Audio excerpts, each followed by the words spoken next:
ಶ್ರೀ ವಿಜಯನಗರದ ದಾನಿಗಳಾದಂಥ ಮಾರನಕಟ್ಟೆ ಕೃಷ್ಣಮೂರ್ತಿ ಮಂಜಯ್ಯವರು, ನಮ್ಮ ನಿಮ್ಮೆಲ್ಲರ ಜನಪ್ರಿಯ ಶಾಸಕರಾದಂಥ ಯಶ್ಪಾಲ್ ಕೆ ಸುವರ್ಣ ಅವರು, ಮಾಜಿ ಶಾಸಕರಾದ ಕೆ ರಘುಪತಿ ಭಟ್ಟಿಯವರು, ಜಿಲ್ಲಾ ಬ್ರಾಹ್ಮಣ ಪರಿಷತ್ ಅಧ್ಯಕ್ಷರಾದ ಸಂದೀಪ್ ಮಂಜಯ್ಯವರು, ನಮ್ಮ ಪಂಚಾಯತಿನ ಅಧ್ಯಕ್ಷರಾದ ಶ್ರೀಯುತ ನಾರಾಯಣ ನಾಯ್ಕ ಅವರು, ಪ್ರಗತಿಪರ ಕೃಷಿಕರಾದಂತಹ ಶ್ರೀಯುತ ಕಜ್ಜೆ ಮಂಜುನಾಥ್ ಕೋಳಿಯವರು, ನಮ್ಮ ವಲಯದ ಪ್ರಸಿದ್ಧ ವೈದ್ಯರಾದ ಶ್ರೀಮತಿ ಡಾಕ್ಟರ್ ರಾಗಿಣಿ ಬೇಕೂರಿಯವರು, ವಿಪ್ರ ಮಹಿಳಾ ಮಂಡಳದ ಅಧ್ಯಕ್ಷರಾದಂತಹ ಶ್ರೀಮತಿ ಅಮಿತಾ ಕ್ರಮದಾರಿಯವರು, ಹಾಗೆ ಕುಕ್ಕೇಳಿ ನಾರಾಯಣ ಅವರು ವೇದಿಕೆಗೆ ಆಗಮಿಸಬೇಕಾಗಿ ಕೇಳಿಕೊಡ್ತಾ ಇದ್ದೇವೆ.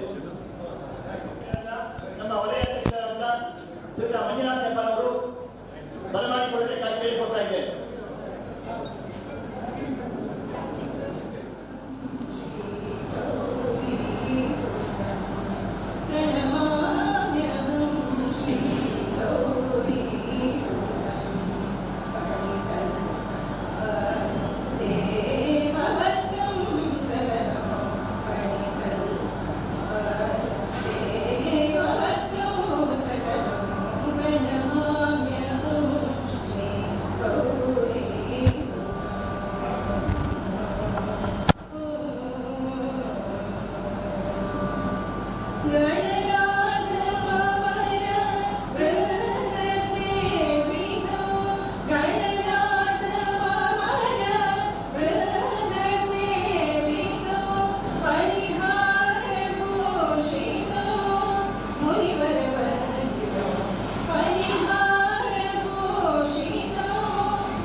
ರಾಜೇಶ್ವರಿ ಶಾಲ್ಬಾ ಮತ್ತು ಬಳಗಕ್ಕೆ ಅಭಿನಂದನೆ ಸಲ್ಲಿಸಿಕೊಳ್ತಾ ಆಗಮಿಸಿದ ಕಾರ್ಯಕ್ರಮಕ್ಕೆ ನಮ್ಮ ಮಾಜಿ ಶಾಸಕರಾದರು ಕೂಡ ವೇದಿಕೆಗೆ ಆಗಮಿಸಲಿಕ್ಕೆ ಕೇಳಿಕೊಟ್ಟಿದ್ದೇನೆ.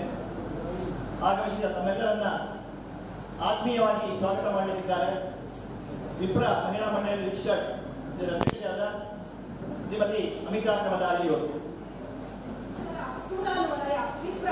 ಸಭಾಭವನದ ಉದ್ಘಾಟನೆಗೆ ಆಗಮಿಸಿರುವಂತಹ ಅತಿಥಿಗಳಿಗೆ ಸ್ವಾಗತವನ್ನು ಕೋರಲು ನಾನು ಮುಂದುವರಿದೆ. ಇಂದಿನ ಸಭಾ ಕಾರ್ಯಕ್ರಮದ ಅಧ್ಯಕ್ಷತೆಯನ್ನು ವಹಿಸಿರುವಂತಹ ಶ್ರೀ ಕೆ ಮಂಜುನಾಥ್ ಹೆಬ್ಬಾರ್ ಇವರಿಗೆ ಸ್ವಾಗತವನ್ನು ಕೋರ್ತಾ ಇದ್ದೇವೆ. ಇವರಿಗೆ ಸ್ವಾಗತವನ್ನು ಕೋರಲಿಕ್ಕೆ ಗಿರೀಶ್ ಶಾಸ್ತ್ರಿ ಅವರು ವೇದಿಕೆಗೆ ಬರಬೇಕು ಅಂತ ಕೇಳಿಕೊಳ್ತಾರೆ. ಗಿರೀಶ್ ಶಾಸ್ತ್ರಿ ಹಾಗೆಯೇ ಉಡುಪಿ ವಿಧಾನಸಭಾ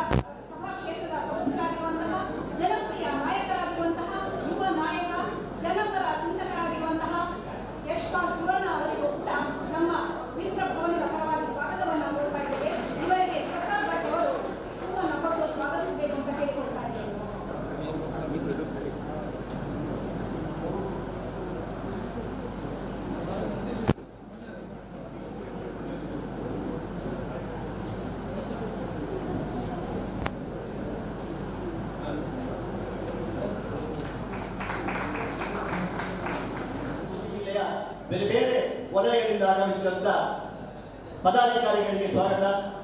ಊರ ಪರವೂರ ಎಲ್ಲ ಮಹನೀಯರು ಮತ್ತು ಮಹಿಳೆಯರಿಗೆ ಆತ್ಮೀಯ ಸ್ವಾಗತವನ್ನು ಬಯಸುತ್ತಾ, ನಮ್ಮ ಸೂರಾಲು ವಲಯ ಬ್ರಾಹ್ಮಣ ಸಮಿತಿ ಸುಮಾರು 29 ವರ್ಷಗಳ ಕಾಲ ಇತಿಹಾಸ ಇರುವಂತಹದ್ದು. ಇದರ ಆಗು ಹೋಗುಗಳ ಬಗ್ಗೆ, ಈ ಕಟ್ಟಡ ನಿರ್ಮಾಣದ ಕುರಿತು ಪ್ರಾಸ್ತಾವಿಕವಾಗಿ ಮಾತನಾಡಿದ್ದಾರೆ. ಈ ಕಟ್ಟಡದ ನಿರ್ಮಾಣದಲ್ಲಿ ಮುಂಚೂಣಿಯಲ್ಲಿ ನಿಂತು ನಿರ್ಮಾಣ ಕರ್ತರಾದಂತ ನಮ್ಮ ಟ್ರಸ್ಟಿನ ಸಂಚಾಲಕರಾದ ಶ್ರೀಯುತ ನಾಗರಾಜ್ ಕಟ್ಟಾಯ ಇವರು 26ರಲ್ಲಿ ಅಂದರೆ 10ನೇ ತಾರೀಕು ಅಕ್ಟೋಬರ್ 1996ರಲ್ಲಿ ಸೂರಾಲಿನಲ್ಲಿ ಅಂದರೆ ಸೂರಾಲ್ ಕೋರ್ಚಿಪೆಟ್ಟಿನಲ್ಲಿ ನಮ್ಮ ಉಡುಪಿ ತಾಲೂಕಿನ ಮುತ್ಸದ್ದಿಗಳ ಒಂದು ಪ್ರೋತ್ಸಾಹದಿಂದ ಆಗಿನ ಇಲ್ಲಿಯ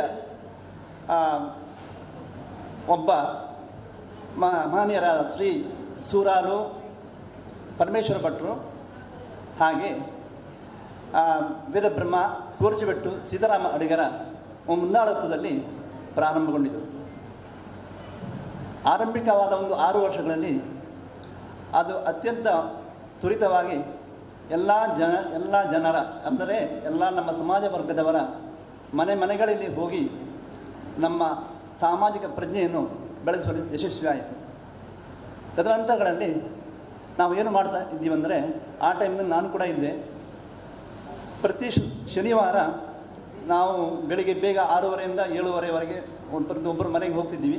ಹೋಗಿ ವಿಷ್ಣು ಸಹಸ್ರನಾಮ ಮತ್ತು ರುದ್ರಪಾರಾಯಣ ಮಾಡಿಕೊಂಡು ಒಂದು 8-10 ಜನ ಹಾಗೆ ಬರ್ತಿದ್ದೀವಿ. ಅದೊಂದು ಸಾಮಾಜಿಕ ಪ್ರಜ್ಞೆಯನ್ನು ಮಾಡುವಂಥ ಒಂದು ಕಾರ್ಯಕ್ರಮವನ್ನು ಆ ಟೈಮಲ್ಲಿ ಮಾಡ್ತಿದ್ದೀವಿ. ತದನಂತರಗಳಲ್ಲಿ ಏನು ನಾವು ವಾರ್ಷಿಕವಾಗಿ ಕೆಲವೊಂದು ಕಾರ್ಯಕ್ರಮಗಳನ್ನು ಮಾಡ್ತಾ ಇದ್ದೀವಿ.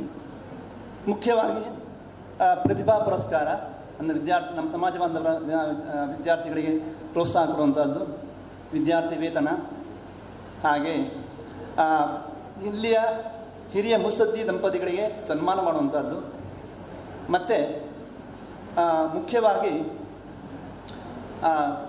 ಈ ಆರೋಗ್ಯದಲ್ಲಿ ತೊಂದರೆಗೊಳ್ಳುವಂಥ ಹಿರಿಯರಿಗೆ ಮತ್ತು ನಮ್ಮ ಸಮಾಜ ಬಾಂಧವರಿಗೆ ಹೆಚ್ಚಿನ ಒಂದು ಪ್ರೋತ್ಸಾಹ ಮಾಡುವಲ್ಲಿ ನಾವು ಹೆಚ್ಚಿನ ಒತ್ತನ್ನು ಕೊಟ್ಟಿವಿ.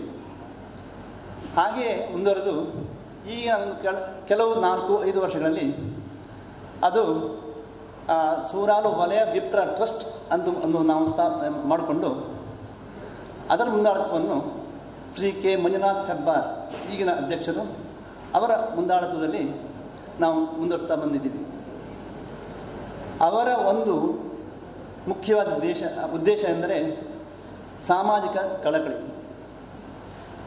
ಅವರು ತಮಗೆಲ್ಲರಿಗೂ ಗೊತ್ತಿರಬಹುದು, ವ್ಯವಹಾರದಲ್ಲಾಗಲಿ ಸಾಮಾಜಿಕವಾಗಲಿ ಒಂದು ಗಣ್ಯ ಸ್ಥಾನವನ್ನು ಪಡೆದಿದ್ದಾರೆ. ಆದರೆ ಆಧ್ಯಾತ್ಮಿಕ ರೂಪದಲ್ಲಿ ಪಾರಮಾರ್ಥಿಕ ರೂಪದಲ್ಲಿ ಈ ಸಮಾಜಕ್ಕೆ ಒಂದು ಕೊಡುಗೆಯನ್ನು ಕೊಡುವಂಥ ಒಂದು ಮನೋಭಾವನೆಯನ್ನು ಅವರು ಇಟ್ಕೊಂಡು ನನ್ನ ಹತ್ತಿರ ನಾನು ಒಂದು ಸಮಾರಂಭಕ್ಕೆ ಹೋಗಿದ್ದೆ. ಆಗ ಹೀಗೆ ವಿಚಾರಣೆ ಮಾಡೋ ಒಂದು ಹಾಲ್ ಕಟ್ಟೋಣ ಅಂತ ಹೇಳಿದೆ. ಆಗ ನಾನು ಹೇಳಿದೆ, ನಾನು ಬೇಕಾದರೆ ಒಂದು 10 ಸೆಂಟ್ ಜಾಗ ಕೊಡ್ತೀನಿ ಅಂತ ಹೇಳಿದೆ. ಆ ಸಂದರ್ಭದಲ್ಲಿ ನಮ್ಗೆ ಅದರ ನಂತರ ಕೊಡಲಿಕ್ಕೆ ಆಗಿಲ್ಲ ಅದನ್ನು. ಆದರೆ ಅವರೇ ಒಂದು 10 ಸೆಂಟ್ಸ್ ಅಂತ 18 ಸೆಂಟ್ಸ್ ಆಗಿತ್ತು. 18 ಸೆಂಟ್ಸ್ ಜಾಗ ಅಲ್ಲದೆ ಅದರ ಮೂಲಕವಾಗಿ ಮತ್ತು 10 ಲಕ್ಷವನ್ನು ಕೊಟ್ಟು ಆ ಸಮ್ಮತಿಯಿಂದ ಈ ಪ್ರಾರಂಭವನ್ನು ಮಾಡುವಂತಾಯಿತು. ನಾವು 1 ವರ್ಷ ಹಿಂದೆ ನಾವೆಲ್ಲ ಇವು ನೋಡುವಂತೆ ಇದು ತೋಟವಾಗಿತ್ತು. 1 ವರ್ಷದ ಹಿಂದೆ ಅಂದರೆ ನಮ್ಮ ಬಾಲರಾಮನ ಪ್ರತಿಷ್ಠಾಪನಾ ದಿವಸ ನಮ್ಮ ಶಿಲಾನ್ಯಾಸ ಆಯಿತು. ಅದರ ಹಿಂದೆ ಈ ಸುತ್ತ ಒಂದು ತೋಟ ಇತ್ತು. ಈಗ ನೀವೆಲ್ಲ ಕೂತ್ಕೊಂಡು ಈಗ ಒಂದು ಸಂಭ್ರಮವನ್ನು ಆಚರಿಸುತ್ತಿದ್ದೇವೆ ಈ ವಿಭೂಶಂಕರದಲ್ಲಿ.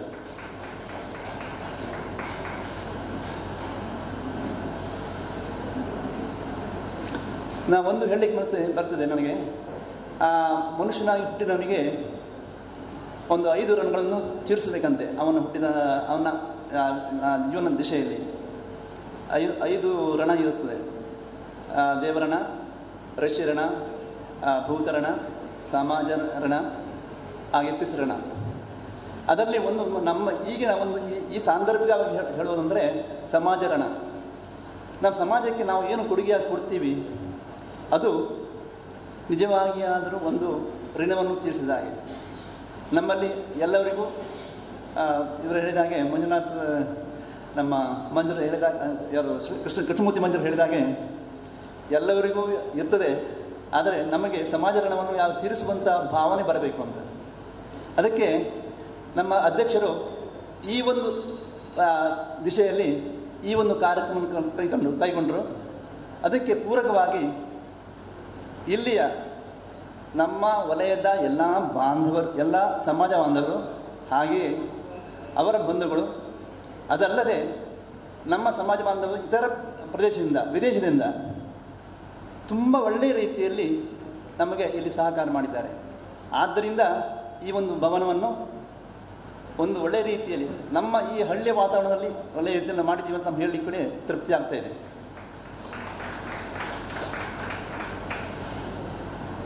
ಇದು ಒಟ್ಟು 18 ಸೆಂಟ್ಸ್ ಜಾಗದಲ್ಲಿ ಈ ಬಿಲ್ಡಿಂಗ್ ನಾವು ಕೊಟ್ಟಿದ್ದೀವಿ. 8,000 ಸ್ಕ್ವೇರ್ ಫೀಟ್ ಏರಿಯಾದಲ್ಲಿ. ಮತ್ತು ಮೇಲೆ ಹವಾನಿಯಂತ್ರಿತವಾದ ಒಂದು ಸುಸಜ್ಜಿತ ನಮ್ಮ ಒಂದು ಭವನ ಇದೆ. ಕೆಳಗೆ ನಾವು ಊಟದ ವ್ಯವಸ್ಥೆಗೆ ಮತ್ತು ಬೇರೆ ವ್ಯವಸ್ಥೆಗೆ ನಾವು ಮಾಡುವಂಥ 2 ಸ್ಟೇಜನ್ನು ಕೂಡ ಮಾಡಿದ್ದೀವಿ. ನಮ್ಮ ಅಂದಾಜು ಖರ್ಚು 2 ಕೋಟಿಯವರೆಗೆ ಆಗ್ತದೆ. ನಮ್ಮ ಪ್ರಾರಂಭಿಕವಾಗಿ ನಾವು ಆಲೋಚನೆ ಮಾಡಿದ್ದು ಒಂದು 70 ಲಕ್ಷದವರೆಗೆ ಮುಗಿಸೋಣ ಅಂತ. ಆದರೆ ಅದರ ನಂತರ ನಾವು ಆಲೋಚನೆ ಮಾಡಿದ್ದೀವಿ. ಮಾಡಿದ ನಂತರ ಅದು ಒಂದು ಸಿಸ್ಟಮ್ಯಾಟಿಕ್ ಆದರೆ ನಮಗೆ ನಮ್ಮ ಸುತ್ತಮುತ್ತಲಿನ, ಯಾಕಂದರೆ ಇಲ್ಲಿ 10 ಕಿಲೋಮೀಟರ್ ವ್ಯಾಪ್ತಿಯಲ್ಲಿ ಯಾವುದೇ ಒಂದು ಇಂತಹ ಒಂದು ಸಭಾಭವನ ಇಲ್ಲ. ಆದ್ದರಿಂದ ಇಲ್ಲಿ ನಮ್ಮ ಸಮಾಜ ಬಾಂಧವರಿಗೆ ಮಾತ್ರ ಅಲ್ಲ, ಇತರ ಎಲ್ಲ ವರ್ಗದ ಜನರಿಗೂ ಕೂಡ ಇದು ಉಪಯೋಗ ಆಗುವಂಥ ಒಂದು ಸಂದರ್ಭ ಇದ್ದುದರಿಂದ ನಾವು ಈ ಸಭಾವನ್ನು ಮಾಡಿದ್ದೀವಿ ಅಂತ ಹೇಳಲಿಕ್ಕೆ ಹೆಮ್ಮೆ ಕೊಡ್ತಾ ಇದ್ದೇನೆ.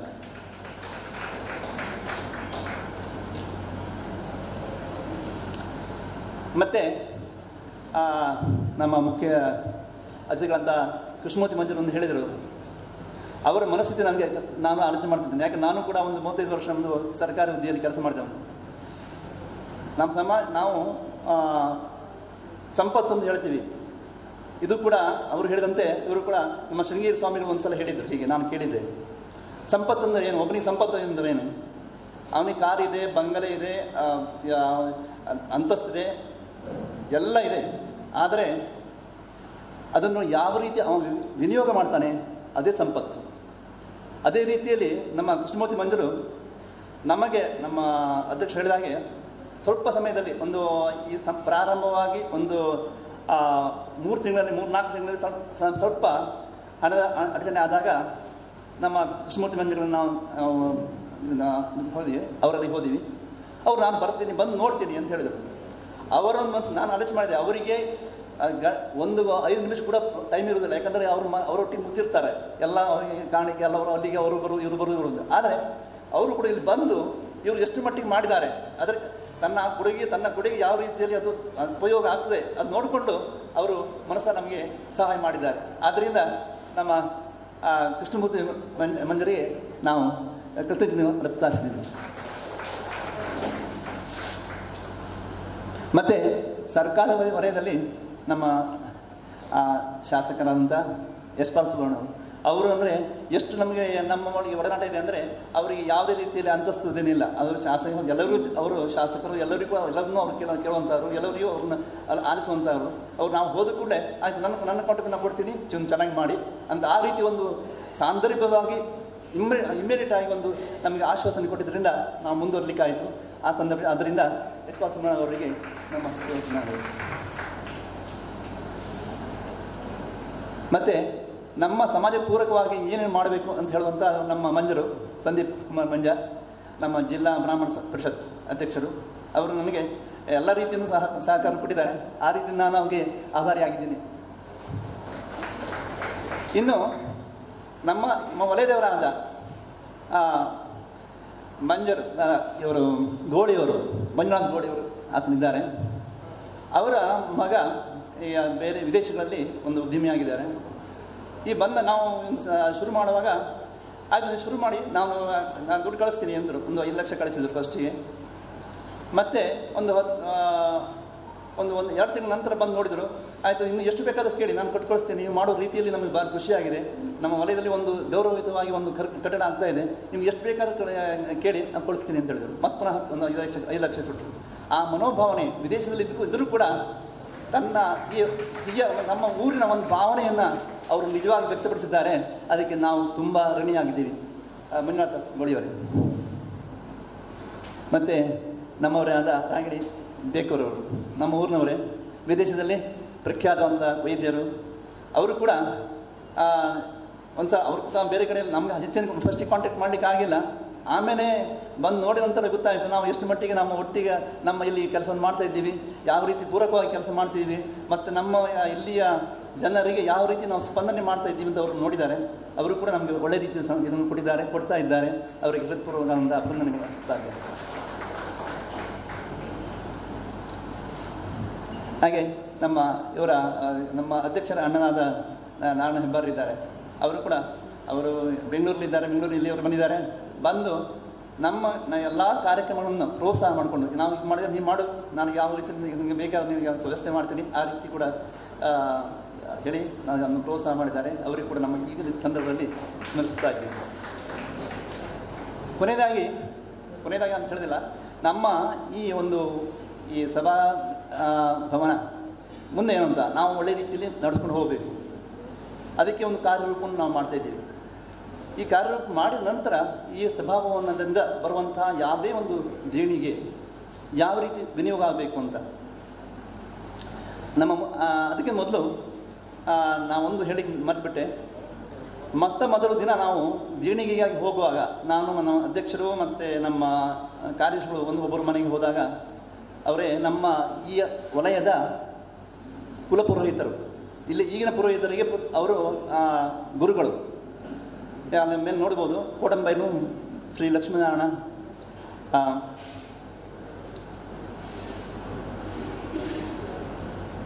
ಉಡುಪರು ಅವ್ರ ಮನೆಯವರು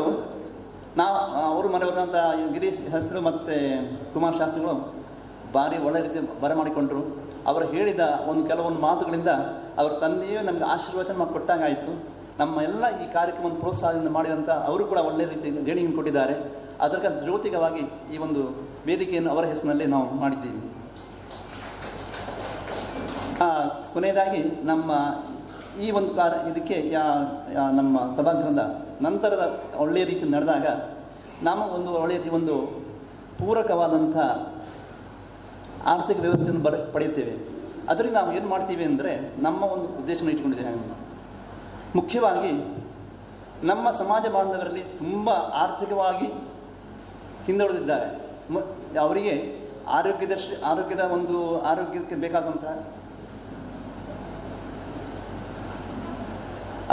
ಆರೋಗ್ಯಕ್ಕೆ ಬೇಕಾದಂತಹ ವ್ಯವಸ್ಥೆ ಮತ್ತು ವಿದ್ಯಾರ್ಥಿ ವೇತನ, ಬಡ ವಿದ್ಯಾರ್ಥಿಗಳಿಗೆ ವೇತನ ಕೊಡುವಂಥದ್ದು, ವಿದ್ಯಾರ್ಥಿ ದಶೆಯಲ್ಲಿ ಅವರಿಗೆ ಕೊಡುವಂಥ ಪ್ರೋತ್ಸಾಹ ಕೊಡುವಂಥದ್ದು. ಅದಲ್ಲದೆ ಇಲ್ಲಿಯ 8 ಗ್ರಾಮಗಳಲ್ಲಿ ಗ್ರಾಮ ದೇವತೆಗಳಿದ್ದಾರೆ. ಆ ಗ್ರಾಮ ದೇವತೆಗಳಲ್ಲಿ ಒಂದು ದಿನ, ತಿಂಗಳಿಗೆ ಒಂದು ದಿನ ಬೇರೆ ವಲಯದಲ್ಲಿ ಮಾಡಿದ್ದಾರೆ. ಒಂದು ಧಾರ್ಮಿಕ ಕಾರ್ಯಕ್ರಮವನ್ನು ಮಾಡಿಕೊಳ್ಳುವಂಥ ಒಂದು ಸಂದರ್ಭವನ್ನು ಮಾಡ್ತಿದ್ದೀವಿ. ಅದನ್ನು ನಾವು ಇಟ್ಕೊಂಡಿದ್ದೀವಿ. ಅದು ಮುಖ್ಯವಾಗಿ. ಅದಲ್ಲದೆ ನಮ್ಮ ಶಾಸಕರಿದ್ದಾಗ ನಮ್ಮ ಬ್ರಾಹ್ಮಣರಲ್ಲಿ ಹೆಚ್ಚಿನವರಿಗೆ ಕೆಲವು ಗೌರ್ಮೆಂಟಲ್ಲಿ ಸಿಗುವಂಥ ಕಾರ್ಡಿನ ವ್ಯವಸ್ಥೆ, ಕಾರ್ಡಿನ ಅನುಕೂಲತೆ ಏನೂ ಗೊತ್ತಿಲ್ಲ. ಇಲ್ಲಿ ಹೆಚ್ಚಿನವರಿಗೆ ಗೊತ್ತಿಲ್ಲ. ಕೆಲವರಿಗೆ ನಾನು ಹೇಳ್ತೀನಿ, ಒಂದು ಆಧಾರ್ ಕಾರ್ಡ್ ಸರಿಯಾಗಿ ಮಾಡಿಸ್ಕೊಳ್ಳುವಂಥ ಜನ ಕೂಡ ನಮ್ಮಲ್ಲಿ ಇಲ್ಲ. ಅದಕ್ಕೆ ನಾನು ಹೇಳ್ತೀನಿ. ಯಾಕಂದರೆ 90% ಇರ್ಬೋದು. ಕೆಲವು ಬೇಕಾದಂಥ ಫೆಸಿಲಿಟೀಸ್ ಅಂದರೆ ಬೇಕಾದಂಥ ಆರೋಗ್ಯ ಕಾರ್ಡ್ ಆಗಿರ್ಬೋದು, ಯಾವುದೇ ಒಂದು ಕಾರ್ಡ್ ಅದನ್ನು ಕೊಡಿಸುವಂಥ ವ್ಯವಸ್ಥೆಯನ್ನು ನಾವು ನಮ್ಮ ವಲಯದ ಮೂಲಕವಾಗಿ ಮಾಡಬೇಕು ಅಂತ ನಾವು ಇಟ್ಕೊಂಡಿದ್ದೀವಿ ಮುಖ್ಯವಾಗಿ. ಮತ್ತು ನಮ್ಮ ಶ್ರೀ ಮಾಜಿ ಶಾಸಕರು ರಘುಪತಿ ಭಟ್ರು, ನಾವು ಅಂದರೆ ಫಸ್ಟಿಗೆ ಒಂದು ಸಲ ಅವ್ರ ಮನೆಗೆ ಹೋಗಿದ್ದೀವಿ, ಅವ್ರು ಸಿಕ್ಕಿಲ್ಲ. ತದನಂತರ ನಮಗೆ ಅವ್ರು ಹೇಳಿದರು, ನಾವೆಲ್ಲ ನಿಮಗೆ ಮುಂದುವರಿಸಿ ನಾವು ಎಲ್ಲ ರೀತಿ ನಿಮಗೆ ಪ್ರೋತ್ಸಾಹ ಮಾಡ್ತೀವಿ ಅಂತ ಬೆನ್ನು ತಟ್ಟಿದ್ದಾರೆ. ಅದಲ್ಲದೆ ನಮ್ಮ ಈ ಒಂದು ಸಂದರ್ಭದಲ್ಲಿ ಬಂದು ನಮಗೆ ಒಂದು ಪ್ರೋತ್ಸಾಹ ಕೊಡೋರಿದ್ದಾರೆ. ಅವರಿಗೆ ಈ ಮೂಲಕವಾಗಿ ಧನ್ಯವಾದಗಳು ಅನಿಸ್ತೇನೆ.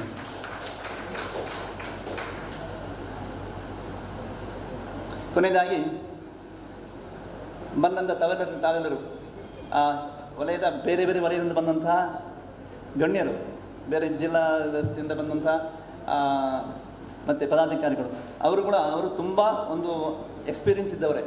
ಇದೆಲ್ಲ ಅವ್ರಿಗೆ ಬೇರೆ ಕಡೆಗಳಲ್ಲಿ ಎಕ್ಸ್ಪೀರಿಯನ್ಸ್ ಇದ್ದವರೇ. ಆದರೂ ಕೂಡ ಅವರಿಂದ ನಾವು ತುಂಬ ಪಡಿತೀವಿ, ಕೆಲವೊಂದು ಒಂದು ಮಾರ್ಗದರ್ಶನ ಪಡಿತೀವಿ. ಅವರು ಇಲ್ಲಿ ಬಂದಿದ್ದಾರೆ, ನಮ್ಮ ನ್ಯೂನತೆ ಅಥವಾ ನಮ್ಮ ಅನುಕೂಲತೆಯನ್ನು ಅವ್ರು ಹೇಳ್ತಾರೆ. ಅದರ ಮೂಲಕವಾಗಿ ನಾವು ಮುಂದುವರಿಸಲಿಕ್ಕೆ ಅನುಕೂಲ ಆಗ್ತದೆ. ಅವರಿಗೆ ನಾವು ಎಲ್ಲ ರೀತಿಯಿಂದ ಧನ್ಯವಾದ ಅರ್ಪಿಸ್ತಾ ಇದ್ದೇನೆ. ಆಶ್ಚರ್ಯ ಆಗ್ಬೋದು, ಅದು ಜಿಜ್ಞಾಸೆ ಇರ್ಬೋದು, ವಿಭುಶಂಕರ ಎನ್ನುವ ನಾಮಧೇಯವನ್ನು ಯಾಕೆ ಇಟ್ಟಿರ್ಬೋದು ಅಂತ. ಸಂಸ್ಕೃತದಲ್ಲಿ ವಿಭು ಎಂದರೆ ಎಲ್ಲ ಕಡೆ ಇರುವಂಥದ್ದು, ಶ್ರೇಷ್ಠವಾದದ್ದು, ಸಾಮರ್ಥ್ಯವುಳ್ಳಂಥದ್ದು, ರಾಜ, ಪ್ರಭು ಮುಂತಾದ ಅರ್ಥಗಳಿವೆ. ಹಾಗೆ ನ್ಯಾಯ ತತ್ವಶಾಸ್ತ್ರದಲ್ಲಿ ವಿಭುವಿನ ಅರ್ಥ ಶಾಶ್ವತ ಎಂದು. ಶಂಕರ ಎಂದರೆ ಆನಂದ ಕೊಡುವವನು ಅಂತ. ಸಂತೋಷ ಮತ್ತು ಸಮೃದ್ಧಿಯನ್ನು ಕೊಡುವವನು ಕೂಡ ಶಂಕರನ ಅರ್ಥ ಆಗಿದೆ.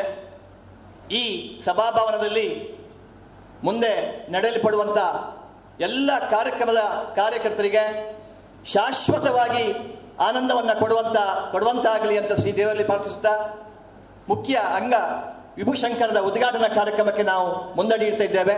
29 ವರ್ಷದ ಹಿಂದೆ ಈ ಭಾಗದಲ್ಲಿ ತನ್ನ ಸಮಾಜದ ಏಳಿಗೆಗಾಗಿ ಪ್ರಾರಂಭಗೊಂಡಿರುವ ಈ ವಿಪ್ರ ಟ್ರಸ್ಟ್ ಬಹುಶಃ ಭಾಳಷ್ಟು ಒಂದು ಕನಸುಗಳು ಹಿಡ್ಕೊಂಡು ಮುಂದಿನ ಪೀಳಿಗೆಗೆ, ಮುಂದಿನ ಭವಿಷ್ಯ ದೃಷ್ಟಿಯಲ್ಲಿ ಏನಾದರೂ ಒಂದು ಸ್ವಂತ ಸಭಾಂಗಣ ನಿರ್ಮಾಣ ಮಾಡಬೇಕು. ಆ ಸಭಾಂಗಣದ ಮೂಲಕ ಗಳಿಸಿದ ಆದಾಯವನ್ನು ತಮ್ಮ ಸಮಾಜದ ಪ್ರತಿಭೆಗಳಿಗೆ, ಯುವ ಜನತೆಗೆ ವಿನಿಯೋಗಿಸಬೇಕು. ಅದರ ಜೊತೆಗೆ ಈ ಭಾಗದ ಜನರಿಗೆ ಕೂಡ ಒಂದು ಒಳ್ಳೆಯ ರೀತಿಯಲ್ಲಿ ಸಭಾಂಗಣದ ಸೇವೆಯನ್ನು ಕೊಡಬೇಕೆಂಬ ಉದ್ದೇಶದಿಂದ ಈ ಒಂದು ವಿಭುಶಂಕರ ಸಭಾಂಗಣವನ್ನು ಇವತ್ತು ನಿರ್ಮಾಣ ಮಾಡಿದ್ದಾರೆ. ಇವತ್ತು ನಾವು ಉದ್ಘಾಟನಾ ಸಮಾರಂಭದಲ್ಲಿ ನಾವೆಲ್ಲರೂ ಇದ್ದೇವೆ.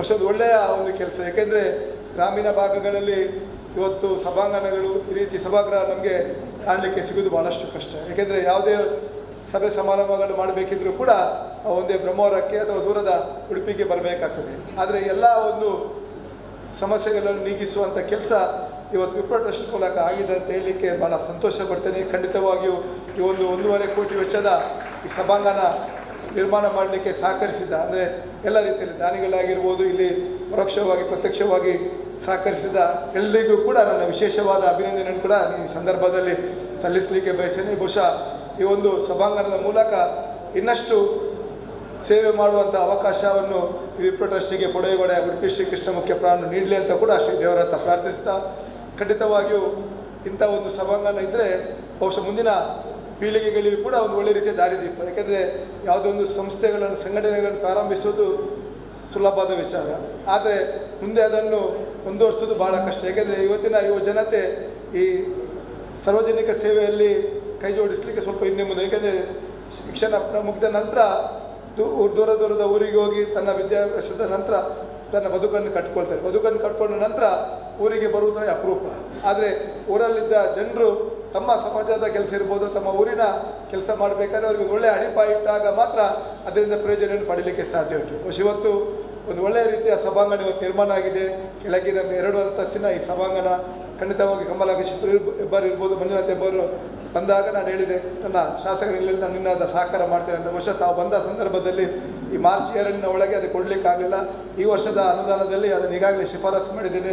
ನಮ್ಮ ಕಮಲಾಕ್ಷಿ ಹೆಬ್ಬಾರವರ ಗಮನಕ್ಕೆ ತಂದಿದ್ದೇನೆ. ಖಂಡಿತವಾಗಿ ಅತಿ ಶೀಘ್ರವಾಗಿ ಈ ವರ್ಷದ 25-26 ಸಾಲಿನಲ್ಲಿ ಅದನ್ನು ತಮಗೆ ಬಿಡುಗಡೆ ಮಾಡುವಂಥ ಪ್ರಾಮಾಣಿಕವಾದ ಪ್ರಯತ್ನವನ್ನು ಕೂಡ ನಾನು ಮಾಡ್ತೇನೆ ಎಂಬ ಮಾತನ್ನು ಈ ಸಂದರ್ಭದಲ್ಲಿ ಹೇಳುತ್ತಾ, ಖಂಡಿತವಾಗಿಯೂ ಮುಂದಿನ ದಿನಗಳಲ್ಲಿ ಈ ಸಭಾಂಗಣದ ಮೂಲಕ ಒಳ್ಳೊಳ್ಳೆಯ ಕಾರ್ಯಕ್ರಮಗಳಾಗಲಿ, ಇನ್ನಷ್ಟು ಪ್ರತಿಭೆಗಳು ತಮ್ಮ ಸಮಾಜದಲ್ಲಿ ಹೊರಬರಲಿ ಅಂತ ಶುಭವನ್ನು ಹಾರೈಸುತ್ತಾ, ವಿಪ್ರ ಸಮಾಜ ಈಗಾಗಲೇ ನಮಗೆಲ್ಲಿಗೆ ಮಾರ್ಗದರ್ಶನ ನೀಡಿದಂಥ ಒಂದು ಸಮಾಜ. ಖಂಡಿತವಾಗಿ ನಿಮ್ಮ ಮಾರ್ಗದರ್ಶನ ಇಂದು ಸಮಾಜಕ್ಕೆ, ಸನಾತನ ಹಿಂದೂ ಸಂಸ್ಕೃತಿ ಉಳಿಬೇಕಾದ್ರೆ ನಿಮ್ಮ ಕೊಡುಗೆ ಭಾಳಷ್ಟಿದೆ. ಖಂಡಿತವಾಗಿ ಅದೇ ರೀತಿ ತಮ್ಮ ಜೊತೆಗಿದ್ದುಕೊಂಡು ಇಂದು ಸಮಾಜದ ಇಂದು ಸಂಪ್ರದಾಯ ಉಳಿಸುವಂಥ ಕೆಲಸ ಒಬ್ಬ ಶಾಸಕನಾಗಿ ತಮ್ಮ ಜೊತೆ ಇದ್ದು ಮಾಡ್ತೇನೆ ಎಂಬ ಮಾತನ್ನು ಹೇಳುತ್ತಾ, ಮತ್ತೊಮ್ಮೆ ನೆರೆದಿರುವ ಎಲ್ಲರಿಗೂ ವಿಶೇಷವಾದ ಅಭಿನಂದನೆ ಸಲ್ಲಿಸುತ್ತಾ ಅವಕಾಶಕ್ಕಾಗಿ ಒಂದು ಸಹ ಮಾತನ್ನು ಮುಗಿಸಿ. ಚೆಕ್ಕನ್ನು ಕೂಡ ಎಕ್ಸ್ಪರ್ಟ್ಸ್ಗಳು ನೀಡಿದ್ದಾರೆ. ಅದನ್ನು ನಮ್ಮ ಅಧ್ಯಕ್ಷರಾದ ಮಂಜುನಾಥ್ ಹೆಬ್ಬಾರಿಗೆ ಹಸ್ತಾಂತರಿಸಬೇಕಾಗಿ ಕೇಳಿಕೊಡ್ತಾ ಇದ್ದೇನೆ. ಶಿವಾನಿ ವಿಪ್ರ ಮಹಿಳಾ ತಂಡ ಬಹಳ ರೀತಿಯಲ್ಲಿ ಒಳ್ಳೆಯ ರೀತಿಯ ಕೆಲಸ ಮಾಡ್ತಾ ಉಂಟು. ಕಳೆದ 18 ವರ್ಷಗಳಿಂದ ಅದರ ಅಂಗಸಂಸ್ಥೆ ಶಿವಾನಿ ವಿಪ್ರ ಮಹಿಳಾ ತಂಡವನ್ನು ರಚಿಸಿ, ಮೊದಲ ಅಧ್ಯಕ್ಷರಾದ ಕಮಲಾಕ್ಷಿ ಪ್ರಕಾಶ್ ಅವರು, ಎರಡನೇದಾಗಿ ಪ್ರಸನ್ನ ಪ್ರಸಾದ್ ಭಟ್ ಅವರು, ಮೂರನೇದಾಗಿ ಸಹನಾ ಕೆ ಹೆಬ್ಬಾರ್ ಅವರು, ಈಗ ಪ್ರಸ್ತುತ ಅನಿತಾ ಚಾಮದಾರಿ ಅವರು ಮಹಿಳಾ ರಿಜಿಸ್ಟರ್ಡ್ ಸಂಘದ ಅಧ್ಯಕ್ಷರಾಗಿ ಕಾರ್ಯನಿರ್ವಹಿಸುತ್ತಿದ್ದಾರೆ.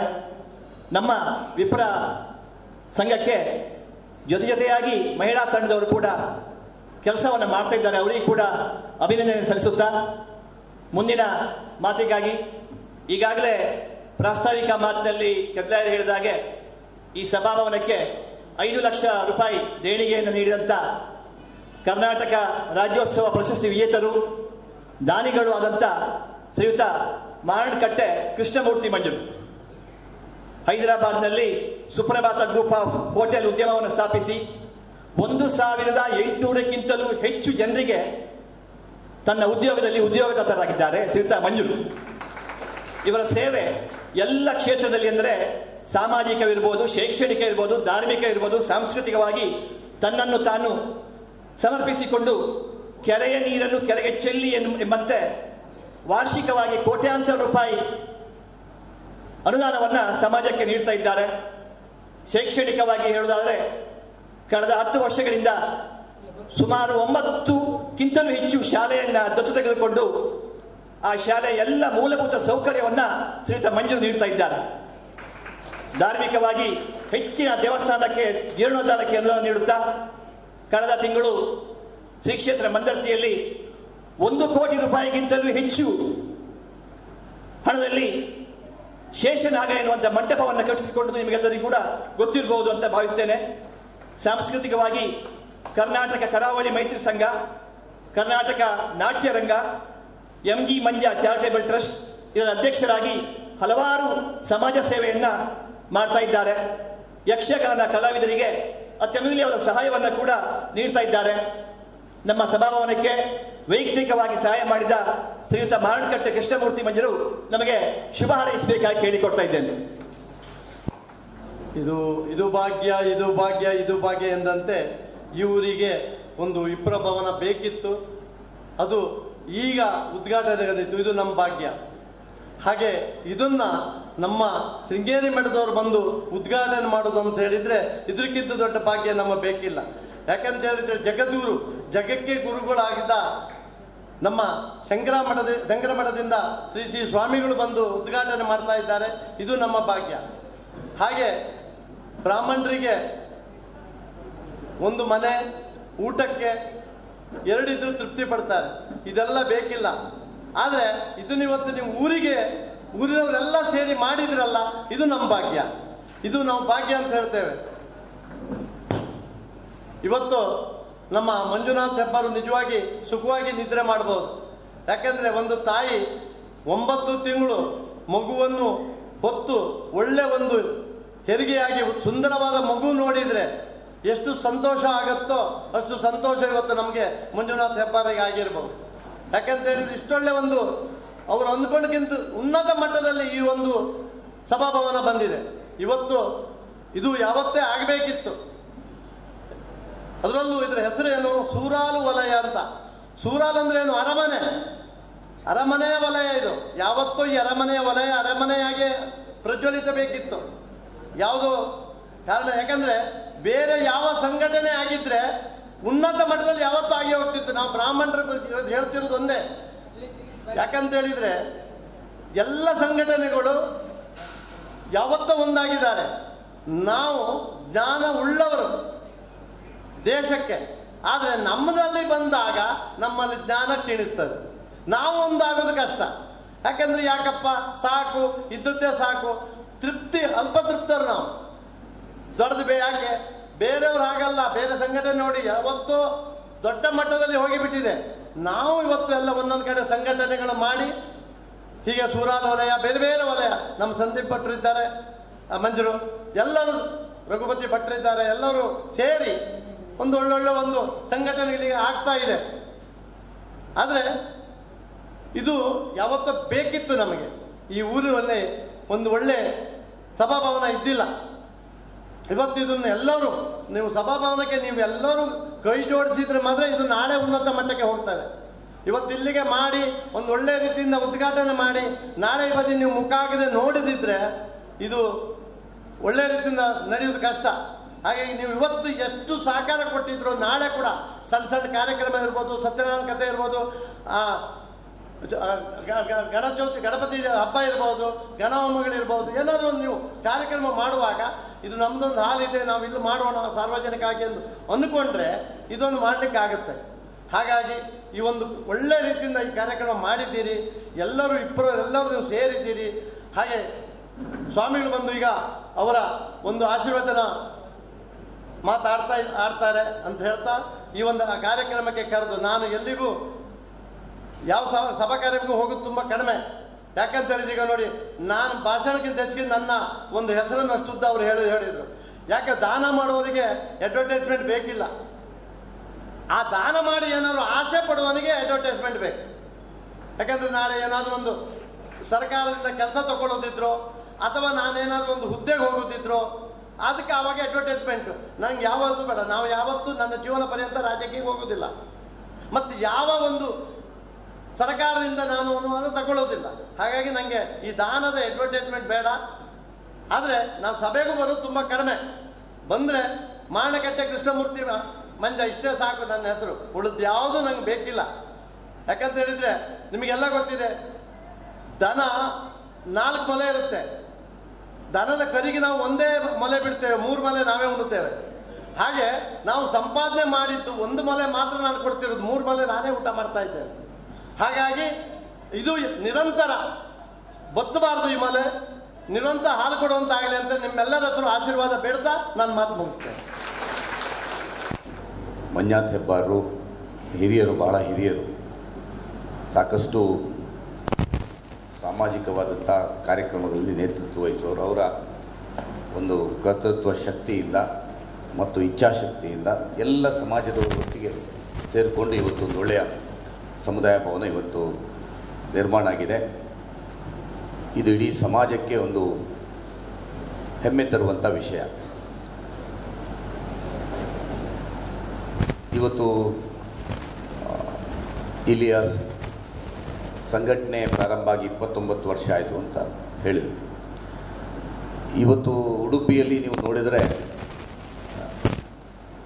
ಸಮುದಾಯ ಭವನಗಳು, ವಿಪ್ರ ಸಮಾಜದ ಸಮುದಾಯ ಭವನಗಳು ಬೆರಳೆಣಿಕೆಯದು ಮಾತ್ರ ಸಿಕ್ಕುವಂಥದ್ದು. ಕೊಡವೂರಲ್ಲಿ ಒಂದು ಸಿಗ್ತದೆ, ಪುತ್ತೂರಲ್ಲಿ ಹೋದರೆ ಅದು ವಿದ್ಯಾಶ್ರೀ ಕ್ಷೇತ್ರ ಹೆಸರಲ್ಲಿ ಇದೆ, ಯುವ ಬ್ರಾಹ್ಮಣ ಪರಿಷತ್ತಿದ್ದೊಂದಿದೆ. ಬಿಟ್ಟರೆ ಈ ರೀತಿಯ ವಿಪ್ರದ ಒಂದು ಸಮುದಾಯ ಭವನ ಅಥವಾ ಈ ರೀತಿಯ ಒಂದು ಸಭಾಭವನ ಇರುವಂಥದ್ದು ಬಹಳ ವಿರಳ. ಅಂಥದ್ರಲ್ಲಿ ಇಲ್ಲಿ ಸೂರಾಲ್ನವರು ಸೇರಿಕೊಂಡು ಈ ಒಂದು ಎಲ್ಲ ಸೂರಾಲು ವಲಯದ ಎಲ್ಲ ಬ್ರಾಹ್ಮಣರು ಸೇರಿಕೊಂಡು ಈ ಒಂದು ಸಭಾಭವನವನ್ನು ಮಾಡಿದ್ದರಿಂದ ಮುಂದೆ ಸಂಘಟನೆಗೆ ಈ ಒಂದು ಸಭಾಭವನ ಒಂದು ಪೂರಕವಾಗಿ ಮೂಡಿಬರಲಿ ಅಂತ ನಾನು ಹಾರೈಸ್ತಾ ಇದ್ದೇನೆ. ಮತ್ತು ಇವತ್ತು ವಿಪ್ರ ಸಮಾಜ ಎಲ್ಲ ಹಿಂದೂ ಸಮಾಜಕ್ಕೆ ನೇತೃತ್ವ ಮಾರ್ಗದರ್ಶನವನ್ನು ಭಾಳ ಹಿಂದಿನಿಂದಲೂ ಕೊಟ್ಕೊಂಡು ಬಂದಂಥ ಒಂದು ಸಮಾಜ. ನಾನು 2004ರಲ್ಲಿ ವಿಧಾನಸಭೆಗೆ ಸ್ಪರ್ಧೆ ಮಾಡುವಾಗ ಬ್ರಾಹ್ಮಣ ಮಹಾಸಭಾದಿಂದ ಒಂದು ಗುಟ್ಟಿನಲ್ಲಿ ಸಭೆ ಸೇರಿತ್ತು, ಬೆಂಬಲ ಮಾಡಬೇಕು ಅಂತ ಹೇಳುವ ಕಾರಣಕ್ಕೋಸ್ಕರ. ಪೂಜ್ಯ ಪೇಜಾವರ ಶ್ರೀಪಾದರು, ವಿಶ್ವೇಶತೀರ್ಥ ಶ್ರೀಪಾದರು ಅದರಲ್ಲಿದ್ದರು. ಒಬ್ಬರು ಸಮಾಜದ ಪದಾಧಿಕಾರಿಗಳು ಕೇಳಿದರು, ಸರಿ ನಾವು ಬೆಂಬಲ ಮಾಡಬೇಕು ಅಂತ ಹೇಳ್ತೀರಿ, ಇವತ್ತು ನೀವು ಗೆದ್ದರೆ ಬ್ರಾಹ್ಮಣರಿಗೆ ಏನು ಮಾಡ್ತೀರಿ ಅಂತ ಹೇಳುವಂಥದ್ದು, ಇಲ್ಲಿ ಸಭೆಯಲ್ಲಿ ಭರವಸೆ ಕೊಡಬೇಕು ಅಂತ ಹೇಳುವಂಥದ್ದನ್ನು ಅವ್ರು ಹೇಳಿದರು. ಆಗ ತಕ್ಷಣ ಪೇಜಾವರ ಶ್ರೀಪಾದರು ಹೇಳಿದ ಮಾತು ಇವತ್ತಿಗೂ ನನಗೆ ನೆನಪಾಗ್ತದೆ. ಅವ್ರು ಹೇಳಿದಂಥ ಮಾತು, ನೀವು ಅವರ ಬಾಯಿಯಿಂದ ಆ ಮಾತನ್ನು ಹೇಳಿಸ್ಬಾರ್ದು. ಅವರು ಚುನಾವಣೆಗೆ ನಿಂತಂಥವ್ರು. ವಿಪ್ರ ಸಮಾಜ ಅಂತ ಹೇಳಿದರೆ ಇಡೀ ಹಿಂದೂ ಸಮಾಜಕ್ಕೆ ಮಾರ್ಗದರ್ಶನ ಮಾಡುವಂಥ ಸಮಾಜ. ಒಂದು ಸಮಾಜವನ್ನು ಮಾತ್ರ ದೃಷ್ಟಿ ಇಟ್ಕೊಂಡು ಮಾಡಬಾರ್ದು. ಅವರು ಮಾಡಬೇಕು ಅಂತಲ್ಲ, ಮಾಡಬಾರದು. ನಮ್ಮ ಪುರಾಣಗಳಿಂದಲೂ ಸರ್ವೇ ಜನ ಸುಖಿನೋ ಭವಂತು ಅಂತ ದಿನನಿತ್ಯ ನಾವು ಪೂಜೆ ಜಪ ಮಾಡುವಾಗ ಹೇಳುವಂಥ ಒಂದು ಸಮಾಜ. ಹಾಗಾಗಿ ನಾವು ಅವರು ಜನಪ್ರತಿನಿಧಿ ಆದರೆ ಸರ್ವ ಸಮಾಜಕ್ಕೂ ಅವರು ಒಳಿತು ಮಾಡಲಿ ಅಂತ ನಾವು ಸಮಾಜದವರು ಹಾರೈಸೋಣ ಅಂತ ಹೇಳುವ ಮಾತನ್ನು 2004ನೇ ಇಸ್ವಿಯಲ್ಲಿ ಪೇಜಾವರ ಶ್ರೀಪಾದರು ಹೇಳಿದಂದರೆ ಇದೇ ಮನಸ್ಥಿತಿ ಪ್ರತಿಯೊಬ್ಬ ಸ್ವಾಮೀಜಿಯವರದನ್ನು ಹೇಳಿದರೆ ಪ್ರತಿಯೊಬ್ಬ ವಿಪ್ರನ ಒಂದು ಮನಸ್ಥಿತಿಯು ಅದೇ ಆಗಿರ್ತದೆ. ಮತ್ತು ದಿನನಿತ್ಯ ಅವರು ಮಾಡುವಂಥ ಪೂಜೆ ಪುನಸ್ಕಾರಗಳಲ್ಲಿ ಅದನ್ನು ಅವರು ಹಾರೈಸ್ಕೊಂಡು ಬರ್ತಾರೆ. ದೇಶಕ್ಕೆ ಒಳ್ಳೆಯದಾಗಲಿ, ರಾಷ್ಟ್ರಕ್ಕೆ ಒಳ್ಳೆಯದಾಗಲಿ, ಸರ್ವರಿಗೂ ಒಳ್ಳೆಯದಾಗಲಿ ಅಂತ ಹೇಳುವಂಥದ್ದು. ಹಾಗಾಗಿ ಈ ಸಮಾಜದ ಈ ರೀತಿಯ ವಿಪ್ರ ಸಮಾಜದ ಸಮುದಾಯ ಭವನಗಳು ಈ ರೀತಿಯ ಏಳಿಗೆಗಳಾದಾಗ ಅದು ಇಡೀ ಸಮಾಜಕ್ಕೆ ಒಂದು ಪೂರಕವಾಗಿ, ಹಿಂದೂ ಸಮಾಜಕ್ಕೆ ಪೂರಕವಾಗುವಂಥ ಒಂದು ವಾತಾವರಣ ಸೃಷ್ಟಿಯಾಗುವಂಥದ್ದು ಖಂಡಿತವಾಗಿ ಇವತ್ತು ಇದೆ. ಆ ದೃಷ್ಟಿಯಿಂದ ಅತ್ಯಂತ ವಿರಳವಾದಂಥ ಇಂಥ ಒಂದು ಸಭಾಭವನಗಳು ಇನ್ನು ಅಲ್ಲಲ್ಲಿ ಹೆಚ್ಚು ಈಗ ಮಂಜರು ಜಿಲ್ಲಾಧ್ಯಕ್ಷರು ಇದ್ದಾರೆ, ಇನ್ನು ಹೆಚ್ಚೆಚ್ಚು ಆಗಲಿ ಮತ್ತು ಇದರ ಮೂಲಕ ಸಂಘಟನೆಗೆ ಪೂರಕವಾಗಲಿ ಅಂತ ನಾನು ಶುಭ ಹಾರೈಸಿ ನನ್ನ ಮಾತನ್ನು ಮುಗಿಸ್ತಾ ಇದ್ದೇನೆ. ಜೈ ಜೈ. ಸರ್ವಮಂಗಲ ಮಾಂಗಲ್ಯೆ ಶಿವೆ ಸರ್ವಾರ್ಥ ಸಾಧಿಕೆ ಶರಣ್ಯೆ ತ್ರ್ಯಂಬಕೆ ಗೌರಿ ನಾರಾಯಣಿ ನಮಸ್ತುತೆ. ಕ್ಷೇತ್ರದ ಕನ್ನಾರಮ್ಮನನ್ನು ನೆನೆಯುತ್ತಾ ಈ ಒಂದು ಸುಂದರ ಕಾರ್ಯಕ್ರಮದ ಸಭಾಧ್ಯಕ್ಷತೆಯನ್ನು ವಹಿಸಿಕೊಂಡಿರುವಂತಹ ನಮ್ಮೆಲ್ಲರಿಗಿಂತ ಯಂಗ್ ಆಗಿರುವಂತಹ ಮಂಜುನಾಥ್ ಹೆಬ್ಬಾರ್ರವರೇ, ಅದೇ ರೀತಿ ಈ ಒಂದು ಕಾರ್ಯಕ್ರಮದಲ್ಲಿ ಮುಖ್ಯ ಅತಿಥಿಯಾಗಿ ಈ ಹಾಲನ್ನು ಉದ್ಘಾಟಿಸಿರುವಂತಹ ನಮ್ಮೆಲ್ಲರ ನಾಯಕರು, ಶಾಸಕರು ಆಗಿರುವಂತಹ ಯಶ್ಪಾಲ್ ಸುವರ್ಣರವರೇ, ಮಾರ್ಗದರ್ಶಕರು, ಹಿರಿಯರು ಆಗಿರುವಂತಹ ಮಾಜಿ ಶಾಸಕರಾಗಿರುವಂಥ ರಘುಪತಿ ಭಟ್ ಅವರೇ, ವೇದಿಕೆಯ ಮೇಲಿರುವ ಎಲ್ಲ ಗಣ್ಯರೇ, ವೇದಿಕೆ ಮುಂಭಾಗದಲ್ಲಿರುವಂತಹ ಎಲ್ಲ ವಿಪ್ರ ಬಾಂಧವರಿಗೆ ನಮಸ್ಕಾರ. ತುಂಬ ಸಂತೋಷ ಆಗ್ತಾ ಇದೆ. ಈಗಾಗಲೇ ರಘುಪತಿ ಭಟ್ ಅವರು ಹೇಳಿದರು, ಉಡುಪಿ ಜಿಲ್ಲೆಯಲ್ಲಿ ಸುಮಾರು 55 ವಲಯಗಳಿದೆ. 55 ವಲಯಗಳಲ್ಲಿ ಉಡುಪಿಯಲ್ಲಿ 3 ವಿಪ್ರ ಭವನ ಇದೆ. ಪುತ್ತೂರು, ಅದೇ ರೀತಿ ಕೊಡವೂರು, ಅದೇ ರೀತಿ ಪಡುಬಿದ್ರಿ ಮತ್ತು ಬ್ರಾಹ್ಮಿ ಸಭಾಭವನ. ಅದೇ ರೀತಿ ಕುಂದಾಪುರದಲ್ಲೂ ಕೂಡ 3 ವಿಪ್ರ ಭವನಗಳಿದೆ. ಆದರೆ ಎಲ್ಲ ವಿಪ್ರ ಭವನಗಳಿಗಿಂತ ಒಂದು ಸುಸಜ್ಜಿತವಾದ ಒಂದು ಏರ್ ಕಂಡೀಷನ್ ಇರುವಂತಹ ವಿಪ್ರ ಭವನ ಹೇಳಿದರೆ ಈ ಒಂದು ಸೂರಾಲ್ ವಿಪ್ರ ಭವನ ಹೇಳಲಿಕ್ಕೆ ತುಂಬ ಸಂತೋಷ ಆಗ್ತಾ ಇದೆ. ಈಗಾಗಲೇ ಕೃಷ್ಣಮೂರ್ತಿ ಮಂಜರವರು ಹೇಳಿದರು, ಒಂದು ಮಗು ಹೆತ್ತಾಗ ತಾಯಿಗೆ ಎಷ್ಟು ಖುಷಿಯಾಗುತ್ತಾ ಹಾಗೆ ಮಂಜುನಾಥ್ ಹೆಬ್ಬಾರಿಗೆ ಖುಷಿಯಾಗಿದೆ ಅಂತ ಹೇಳಿ. ಅದು ಸತ್ಯ. ಯಾಕೆ ಅಂತ ಹೇಳಿದರೆ, ಅವರು ಮನೆ ಕಟ್ಟಿದಾಗಲೂ ಕೂಡ ಬಂದವರನ್ನೆಲ್ಲ ನನ್ನ ಮನೆ ಕಾಣಿ ಅಂತೇಳಿ ಹೇಳೋದಿಲ್ಲ. ಆದರೆ ಅವ್ರ ಅಂಗಡಿಗೆ ಯಾವಾಗಾದರೂ ಹೋದರೆ ನಮ್ಮ ವಿಪ್ರಭವನ ಒಮ್ಮೆ ನೋಡಿ ಹೋಗಿ ಎಲ್ಲರನ್ನೂ ಆವಾಗಲೇ ನಮ್ಗೆ ಗೊತ್ತಾಗುತ್ತೆ ಅವರ ಒಂದು ಆಸೆ, ಕನಸು ಯಾವ ರೀತಿ ಇತ್ತು ಅಂತ ಹೇಳುವಂಥದ್ದು. ಅದನ್ನು ನನಸು ಮಾಡಿದವರು ನಾಗರಾಜ್ ಕೆದ್ಲಾಯರು ಮತ್ತೆಲ್ಲ ವಿಪ್ರ ಬಾಂಧವಗಳು. ನಿಮಗೆಲ್ಲರಿಗೂ ಕೂಡ ಜಿಲ್ಲಾಧ್ಯಕ್ಷ ನೆಲೆಯಲ್ಲಿ ಅಭಿನಂದನೆಗಳನ್ನು ಸಲ್ಲಿಸ್ತಾ, ಈಗಾಗಲೇ ಇದು ಭಾಗ್ಯವಯ್ಯ ಅಂತ ಹೇಳಿ ಕೃಷ್ಣಮೂರ್ತಿ ಮಂಜರು ಹೇಳಿದರು. ಇದು ನಾನು ಹೇಳಬೇಕಿತ್ತು. ಯಾಕೆ ಅಂತ ಹೇಳಿದರೆ, ಈ ಒಂದು ವಿಪ್ರಭವನದ ಈ ಒಂದು ಸುಸಂದರ್ಭದಲ್ಲಿ ಈ ಒಂದು ಕಾರ್ಯಕ್ರಮಕ್ಕೆ ಅತಿಥಿಯಾಗಿ ಬರುವಂಥದ್ದು ನನ್ನ ಭಾಗ್ಯ. ಯಾಕೆ ಅಂತ ಹೇಳಿದರೆ, ಮಂಜರು ಬಗೆಯವರು ತುಂಬ ಜನ ಇದ್ದಾರೆ. ತೀರ್ಥಹಳ್ಳಿ ಮಂಜರು, ಶಂಕರನಾರಾಯಣ ಮಂಜರು, ಮರಣಕಟ್ಟೆ ಮಂಜರು. ಅದೇ ರೀತಿ ನಾವು ಹೋದಾಗ ಫಸ್ಟ್ ಕ್ವಶನ್, ನೀವು ಎಲ್ಲಿ ಮಂಜರು ಅಂತ. ನನಗೆ ತುಂಬ ಖುಷಿ ಆಗ್ತಾ ಇದೆ. ಯಾಕೆ ಅಂತ ಹೇಳಿದರೆ, ನಾನು ನನ್ನ ಮನೆಯಲ್ಲಿ ಈ ಕಾರ್ಯಕ್ರಮದಲ್ಲಿ ಅತಿಥಿಯಾಗಿ ಬಂದಿದ್ದೇನೆ ಅಂತ ಹೇಳಿ. ಯಾಕೆ ಅಂತ ಹೇಳಿದರೆ, ನಾನು ಕನ್ನಾರು ಮಂಜರು, ನನ್ನ ದೊಡ್ಡಪ್ಪ ಶಿವರಾಮ್ ಮಂಜರು, ವೆಂಕಟೇಶ್ ಮಂಜರು, ನಾರಾಯಣ್ ಮಂಜರು ಎಲ್ಲ ವೇದಿಕೆ ಎದುರುಗಡೆ ಕೂತ್ಕೊಂಡಿದ್ದಾರೆ. ಹಾಗಾಗಿ ಇದು ನನ್ನ ಭಾಗ್ಯ ಅಂತೇಳಿ ಹೇಳ್ಬೋದು. ವಿಪ್ರ ಬಾಂಧವರಲ್ಲಿ ಒಂದು ಮನವಿ ಏನು ಅಂತ ಹೇಳಿದರೆ, ಹಿಂದಿನ ಕಾಲದಲ್ಲಿ ನಮ್ಮಲ್ಲಿ ಗುರುಕುಲ ಇತ್ತು. ಅದೇ ರೀತಿ ಈ ಗುರುಕುಲ ಪದ್ಧತಿ ಇಲ್ಲ. ಆದರೆ ನಮ್ಮ ಸಂಘಟನೆ ಇರುವಂತಹದ್ದು ಸಂಘಟನೆ, ಸ್ವಾವಲಂಬನೆ, ಸಂಸ್ಕಾರ ಹೇಳುವಂಥ ಉದ್ದೇಶದಿಂದ ಇಂತಹ ಒಂದು ಸಭಾಭವನಗಳಲ್ಲಿ ನಮ್ಮ ವಿಪ್ರ ವಿದ್ಯಾರ್ಥಿಗಳಿಗೆ ಜಪ ಹೇಳಿಕೊಡೋದು ಬೇಡ. ಯಾಕೆ ಅಂತ ಹೇಳಿದರೆ, ಅದು ತಂದೆಯ ಕರ್ತವ್ಯ, ಅವರೇ ಹೇಳ್ಕೊಡಬೇಕು. ನಾವೆಲ್ಲ ಉಪನಯನ ಆದ ಕೂಡಲೇ ಪಾಠ ಹಾಕುವುದು ಅಂತ ಹೇಳಿದೆ. ಅದು ಅಲ್ಲದೆ ಅಗ್ನಿಮೇಳೆ ಇರ್ಬೋದು, ಪುರುಷ ಸೂಕ್ತ ಇರ್ಬೋದು, ಶ್ರೀ ಸೂಕ್ತ ಇರ್ಬೋದು, ಸಪ್ತಶತಿ ಇರ್ಬೋದು, ಅಂತಹ ಒಂದು ಸಂಸ್ಕಾರವನ್ನು, ವೇದ ಪಾಠವನ್ನು ಮಾಡುವಂತಹ ಕ್ಷೇತ್ರ ಈ ಒಂದು ಸಭಾಭವನ ಆಗಲಿ. ನಾವು ಹೆಚ್ಚಾಗಿ ಹೇಳೋದಿದೆ ನಮ್ಮಲ್ಲಿ ಏನು ಅಂತ ಹೇಳಿದ್ರೆ, ಈಗಾಗಲೇ ಶಾಸಕರು ಹೇಳಿದರು, ಎಲ್ಲ ಕೆಲಸಕ್ಕೆ ಸೇರಿ ಬ್ಯಾಂಗ್ಳೂರು ಹೊರಗಿನ ದೇಶದಲ್ಲಿದ್ದಾರೆ ಅಂತೇಳಿ, ಅದು ನಿಜ. ಅದರಲ್ಲೂ ಕೂಡ ನಮ್ಮ ವಿಪ್ರರಲ್ಲಿ ಅದು ಜಾಸ್ತಿ. ನಾವು ಯಾವಾಗಲೂ ಹೇಳೋದೇ, ನಾವು ಗಾಯತ್ರಿ 2 ಸರ್ತಿ ಕಲಿತೇವಂತ. ಒಂದು ಉಪನಯನ ಆದ ಕೂಡಲೇ, ಇನ್ನೊಂದು ಸರ್ತಿ ಮಗನಿಗೆ ಕಲಿಸುವಾಗ. ಅದರ ಮಧ್ಯದಲ್ಲಿ ನಾವೇ ತಂದೆ ತಾಯಿಗಳು ಏನು ಮಾಡ್ತೇವೆ ಅಂತ ಹೇಳಿದರೆ, SSLC ಆದ ಕೂಡಲೇ ಈ ಸರ್ತಿ ಜಾಸ್ತಿ ಜಪ ಮಾಡಬೇಡ, 48 108 ಇದ್ದದ 10 ಮಾಡಿದರೆ ಸಾಕು ಅಂತ ಹೇಳಿ. ಆಮೇಲೆ ದಿನ ಹೋದಾಗ ಕೆಲಸ ಜಾಸ್ತಿ ಆಗ್ತದೆ, ಪ್ರೆಷರ್ ಜಾಸ್ತಿ ಆಗ್ತದೆ, ಜಪ ಮಾಡುವುದೇ ನಾವು ನಿಲ್ಲಿಸ್ತೇವೆ. ಆಮೇಲೆ ನಾವು ಜಪ ಮಾಡುವುದು ಯಾವಾಗ ಅಂತ ಹೇಳಿದರೆ 60 ಆದ ನಂತರ. ಈಗ ಶಾರದಾ ಕಲ್ಯಾಣ ಮಂಟಪದಲ್ಲಿ ರುದ್ರಪಾರಾಯಣ ಆಗ್ತಾ ಇದೆ. ನೀವು ನಂಬ್ತಿರೋ ಇಲ್ವೋ ಗೊತ್ತಿಲ್ಲ, ದಿನಾಲು 33 ರುದ್ರಪಾರಾಯಣ ಆಗ್ತಾ ಇದೆ. ಎಲ್ಲ 60 ವರ್ಷ ಮೇಲ್ಗಡೆಯವರು, ಎಲ್ಲ ಬೇರೆ ಬೇರೆ ಉನ್ನತ ಹುದ್ದೆಯಲ್ಲಿ ಇದ್ದವರು ಸಾಧಾರಣ 10 ದಿನದಿಂದ ಈ ರುದ್ರಪಾರಾಯಣದಲ್ಲಿ ಭಾಗವಹಿಸ್ತಿದ್ದಾರೆ ಬೇರೆ ಬೇರೆ ಕಡೆಗಳಿಂದ. ಇದು ನಾ ಯಾಕೆ ಹೇಳ್ತಾ ಇದ್ದೀನಿ ಅಂತೇಳಿದರೆ, ಇಂತಹ ಒಂದು ಸಭಾಭವನದಲ್ಲಿ, ಅದು ಸಹ ಹೆಸರು ತುಂಬ ಸುಂದರ, ವಿಭೂಶಂಕರ ಹೇಳುವಂಥದ್ದು, ಇಂತಹ ಸಭಾಭವನದಲ್ಲಿ ನಾವು ನಮ್ಮ ಮುಂದಿನ ಪೀಳಿಗೆಗೆ ಬೇಕಾಗಿರುವಂಥ ಸಂಸ್ಕಾರವನ್ನು ಕಲಿಸುವಂತಹ ಕ್ಷೇತ್ರ ಆಗಲಿ ಅಂತೇಳಿ ಹೇಳ್ತಾ, ಈ ಒಂದು ಕಾರ್ಯಕ್ರಮಕ್ಕೆ ಆಹ್ವಾನಿಸಿದ್ದಕ್ಕೆ ಕೆದ್ಲಾಯರಿಗೆ, ಹೆಬ್ಬಾರರಿಗೆ, ಅದೇ ರೀತಿ ಸೂರಾಲ್ ವಲಯದ ಎಲ್ಲ ವಿಪ್ರ ಬಂಧುಗಳಿಗೆ ವಂದನೆಗಳನ್ನು ಸಲ್ಲಿಸ್ತಾ ನನ್ನ ಮಾತನ್ನು ಮುಗಿಸ್ತಾ ಇದ್ದೇನೆ. ವಿಭೂಶಂಕರ ಸಭಾಭವನದ ಉದ್ಘಾಟನೆಗೊಂಡಿದೆ. ಚೇರ್ಕಾಡಿ ಸುತ್ತಮುತ್ತಲಿನವರಿಗೆ ವಿಶೇಷವಾಗಿ ಅನುಕೂಲವಾಗುವಂಥ ಒಂದು ವ್ಯವಸ್ಥೆ.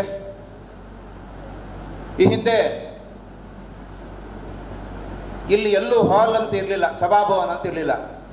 ಇಲ್ಲಿ ಹತ್ತಿರದಲ್ಲಿ ಬಾಯರ್ಬೆಟ್ನಲ್ಲಿ ಗೋಪಾಲ್ ಭಟ್ರ ಮನೆಯಲ್ಲೋ, ಅಲ್ಲಿ ಮುನ್ಗಿಜೆಡ್ನಲ್ಲಿ ನಮ್ಮ ಮುರಳಿ ಭಟ್ರು ಹಿರಿಯರು ಇರುವಾಗ ಅವ್ರ ಮನೆಯಲ್ಲೋ ನಮ್ಮ ಎಲ್ಲ ಕಾರ್ಯಕ್ರಮಗಳು ನಡೆಯುವಂಥ ಒಂದು ವ್ಯವಸ್ಥೆ ಇತ್ತು. ಚೇರ್ಕಾಡಿಯಲ್ಲಿ ಹಾಲ್ನ ವ್ಯವಸ್ಥೆ ಇಲ್ಲ. ಈಗ ಸದ್ಯಕ್ಕೆ ಬ್ರಾಹ್ಮಣರ ಮನೆ ಹೋಗಿ ಬ್ರಾಹ್ಮಣರ ಹಾಲ್ನಲ್ಲಿ ಮುಂದೆ ಕಾರ್ಯಕ್ರಮಗಳಾಗುವಂಥ ಒಂದು ವ್ಯವಸ್ಥೆಯನ್ನು ನಮ್ಮ ಸೂರಾಲು ವಲಯ ವಿಪ್ರ ಟ್ರಸ್ಟ್ನವರು ವ್ಯವಸ್ಥೆ ಮಾಡಿಕೊಟ್ಟಿದ್ದಾರೆ. ಈ ಪರವಾಗಿ ಚೇರ್ಕಾಡಿಯ ಗ್ರಾಮಸ್ಥರ ಪರವಾಗಿ ಗ್ರಾಮ ಪಂಚಾಯತ್ ಅಧ್ಯಕ್ಷ ನೆಲೆಯಲ್ಲಿ ಅವರಿಗೆ ಅಭಿನಂದನೆಗಳು ಸಲ್ಲಿಸ್ತಾ ಶುಭವನ್ನು ಹಾರೈಸ್ತಾ ನನ್ನ ಮಾತುಗಳು ಮುಗಿಸ್ತೀನಿ. ಅಧ್ಯಕ್ಷರು, ಪದಾಧ್ಯಕ್ಷರು, ಕಾರ್ಯದರ್ಶಿಗಳಿಗೆ ನಾನು ಹೃತ್ಪೂರ್ವಕವಾಗಿ ಕೃತಜ್ಞತೆಯನ್ನು ಸಲ್ಲಿಸ್ತೇನೆ. ಯಾಕಂದರೆ ಇಂತಹ ಒಂದು ದೊಡ್ಡ ಸಭೆಯಲ್ಲಿ ನನ್ನನ್ನು ಗುರುತಿಸಿ ನನಗೆ ಒಂದು ಅವಕಾಶ ಕೊಟ್ಟಿದ್ದಕ್ಕೆ, ಮಾತಾಡಲಿಕ್ಕೆ ಅವಕಾಶ ಕೊಟ್ಟಿದ್ದಕ್ಕೆ ನಾನು ಅವರಿಗೆ ಸದಾ ಚಿರಋಣಿಯಾಗಿರ್ತೇನೆ. ದೇವಿ ಪ್ರಸಾದ್ ತಂತ್ರಿಯವರು ಹೇಳಿದರು, ನಾವು ವಿಪ್ರ ಸಭಾಂಗಣವನ್ನು ಉದ್ಘಾಟಿಸ್ತಾ ಇದ್ದೇವೆ, ಅದಕ್ಕೆ ನೀವು ಬರ್ತೀರಾ ಅಂತ ಕೇಳಿದ್ರು. ನಾನು ಅನ್ಕೋತಾ ಇದ್ದೆ, ಜಾತಿ ಅಂತ ಹೇಳಿಬಿಟ್ಟು ಈ ರಾಜಕಾರಣಿಗಳು ಹೊಡೆದಾಡ್ಕೊಂಡು, ಜನರನ್ನು ಹೊಡೆದಾಡ್ಸ್ಕೊಂಡು ಈ ಥರ ಇರುವಂಥ ಈ ಸಂದರ್ಭದಲ್ಲಿ ಬ್ರಾಹ್ಮಣ ಜಾತಿಗಾಗಿ ಒಂದು ಸಭಾಂಗಣ ಬೇಕಾ ಅಂತ ಸ್ವಲ್ಪ ಜಿಜ್ಞಾಸೆ ಬಂತು. ಮತ್ತು ಯೋಚನೆ ಮಾಡಿ ಅಂದ್ಕೊಂಡೆ, ಹೌದು ಬೇಕಾಗ್ತದೆ. ಯಾಕೆ? ನಮ್ಮ ಪ್ರೀತಿಯ ಸನಾತನ ಧರ್ಮವನ್ನು ಡೆಂಗು ಮಲೇರಿಯಾಕ್ಕೆ ಹೋಲಿಸುವಂಥ ಮೂರ್ಖ ಶಿಖಾಮಣಿಗಳಿರುವಂಥ ಈ ಸಂದರ್ಭದಲ್ಲಿ ನಮ್ಮ ಸನಾತನ ಧರ್ಮಕ್ಕಾಗಿ ನಾವು ಕೆಲಸ ಮಾಡಬೇಕಾಗಿದೆ. ಹಾಗೆ ಸನಾತನ ಧರ್ಮದ ಮಹತ್ವವನ್ನು ತಿಳಿಸಿಕೊಡೋದು ಇಂದಿನ ಜನಾಂಗಕ್ಕೆ ಬಹಳ ಮುಖ್ಯ. ಅದಕ್ಕಾಗಿ ಬ್ರಾಹ್ಮಣರು ಸಂಘಟಿತರಾಗಬೇಕು, ಒಗ್ಗಟ್ಟಲ್ಲಿರಬೇಕು ಅಂತೇಳಿ. ಎಲ್ಲರೂ ತಮಾಷೆ ಮಾಡೋದು, ಬ್ರಾಹ್ಮಣರ ಒಗ್ಗಟ್ಟಲ್ಲಿಲ್ಲ. ಯಾಕಿಲ್ಲ? ಈ ಥರ ಸಭಾಂಗಣಗಳಲ್ಲಿ ನಾವು ಒಟ್ಟಾದಾಗ ನಾವು ಒಗ್ಗಟ್ಟಾಗಿರ್ತೇವೆ.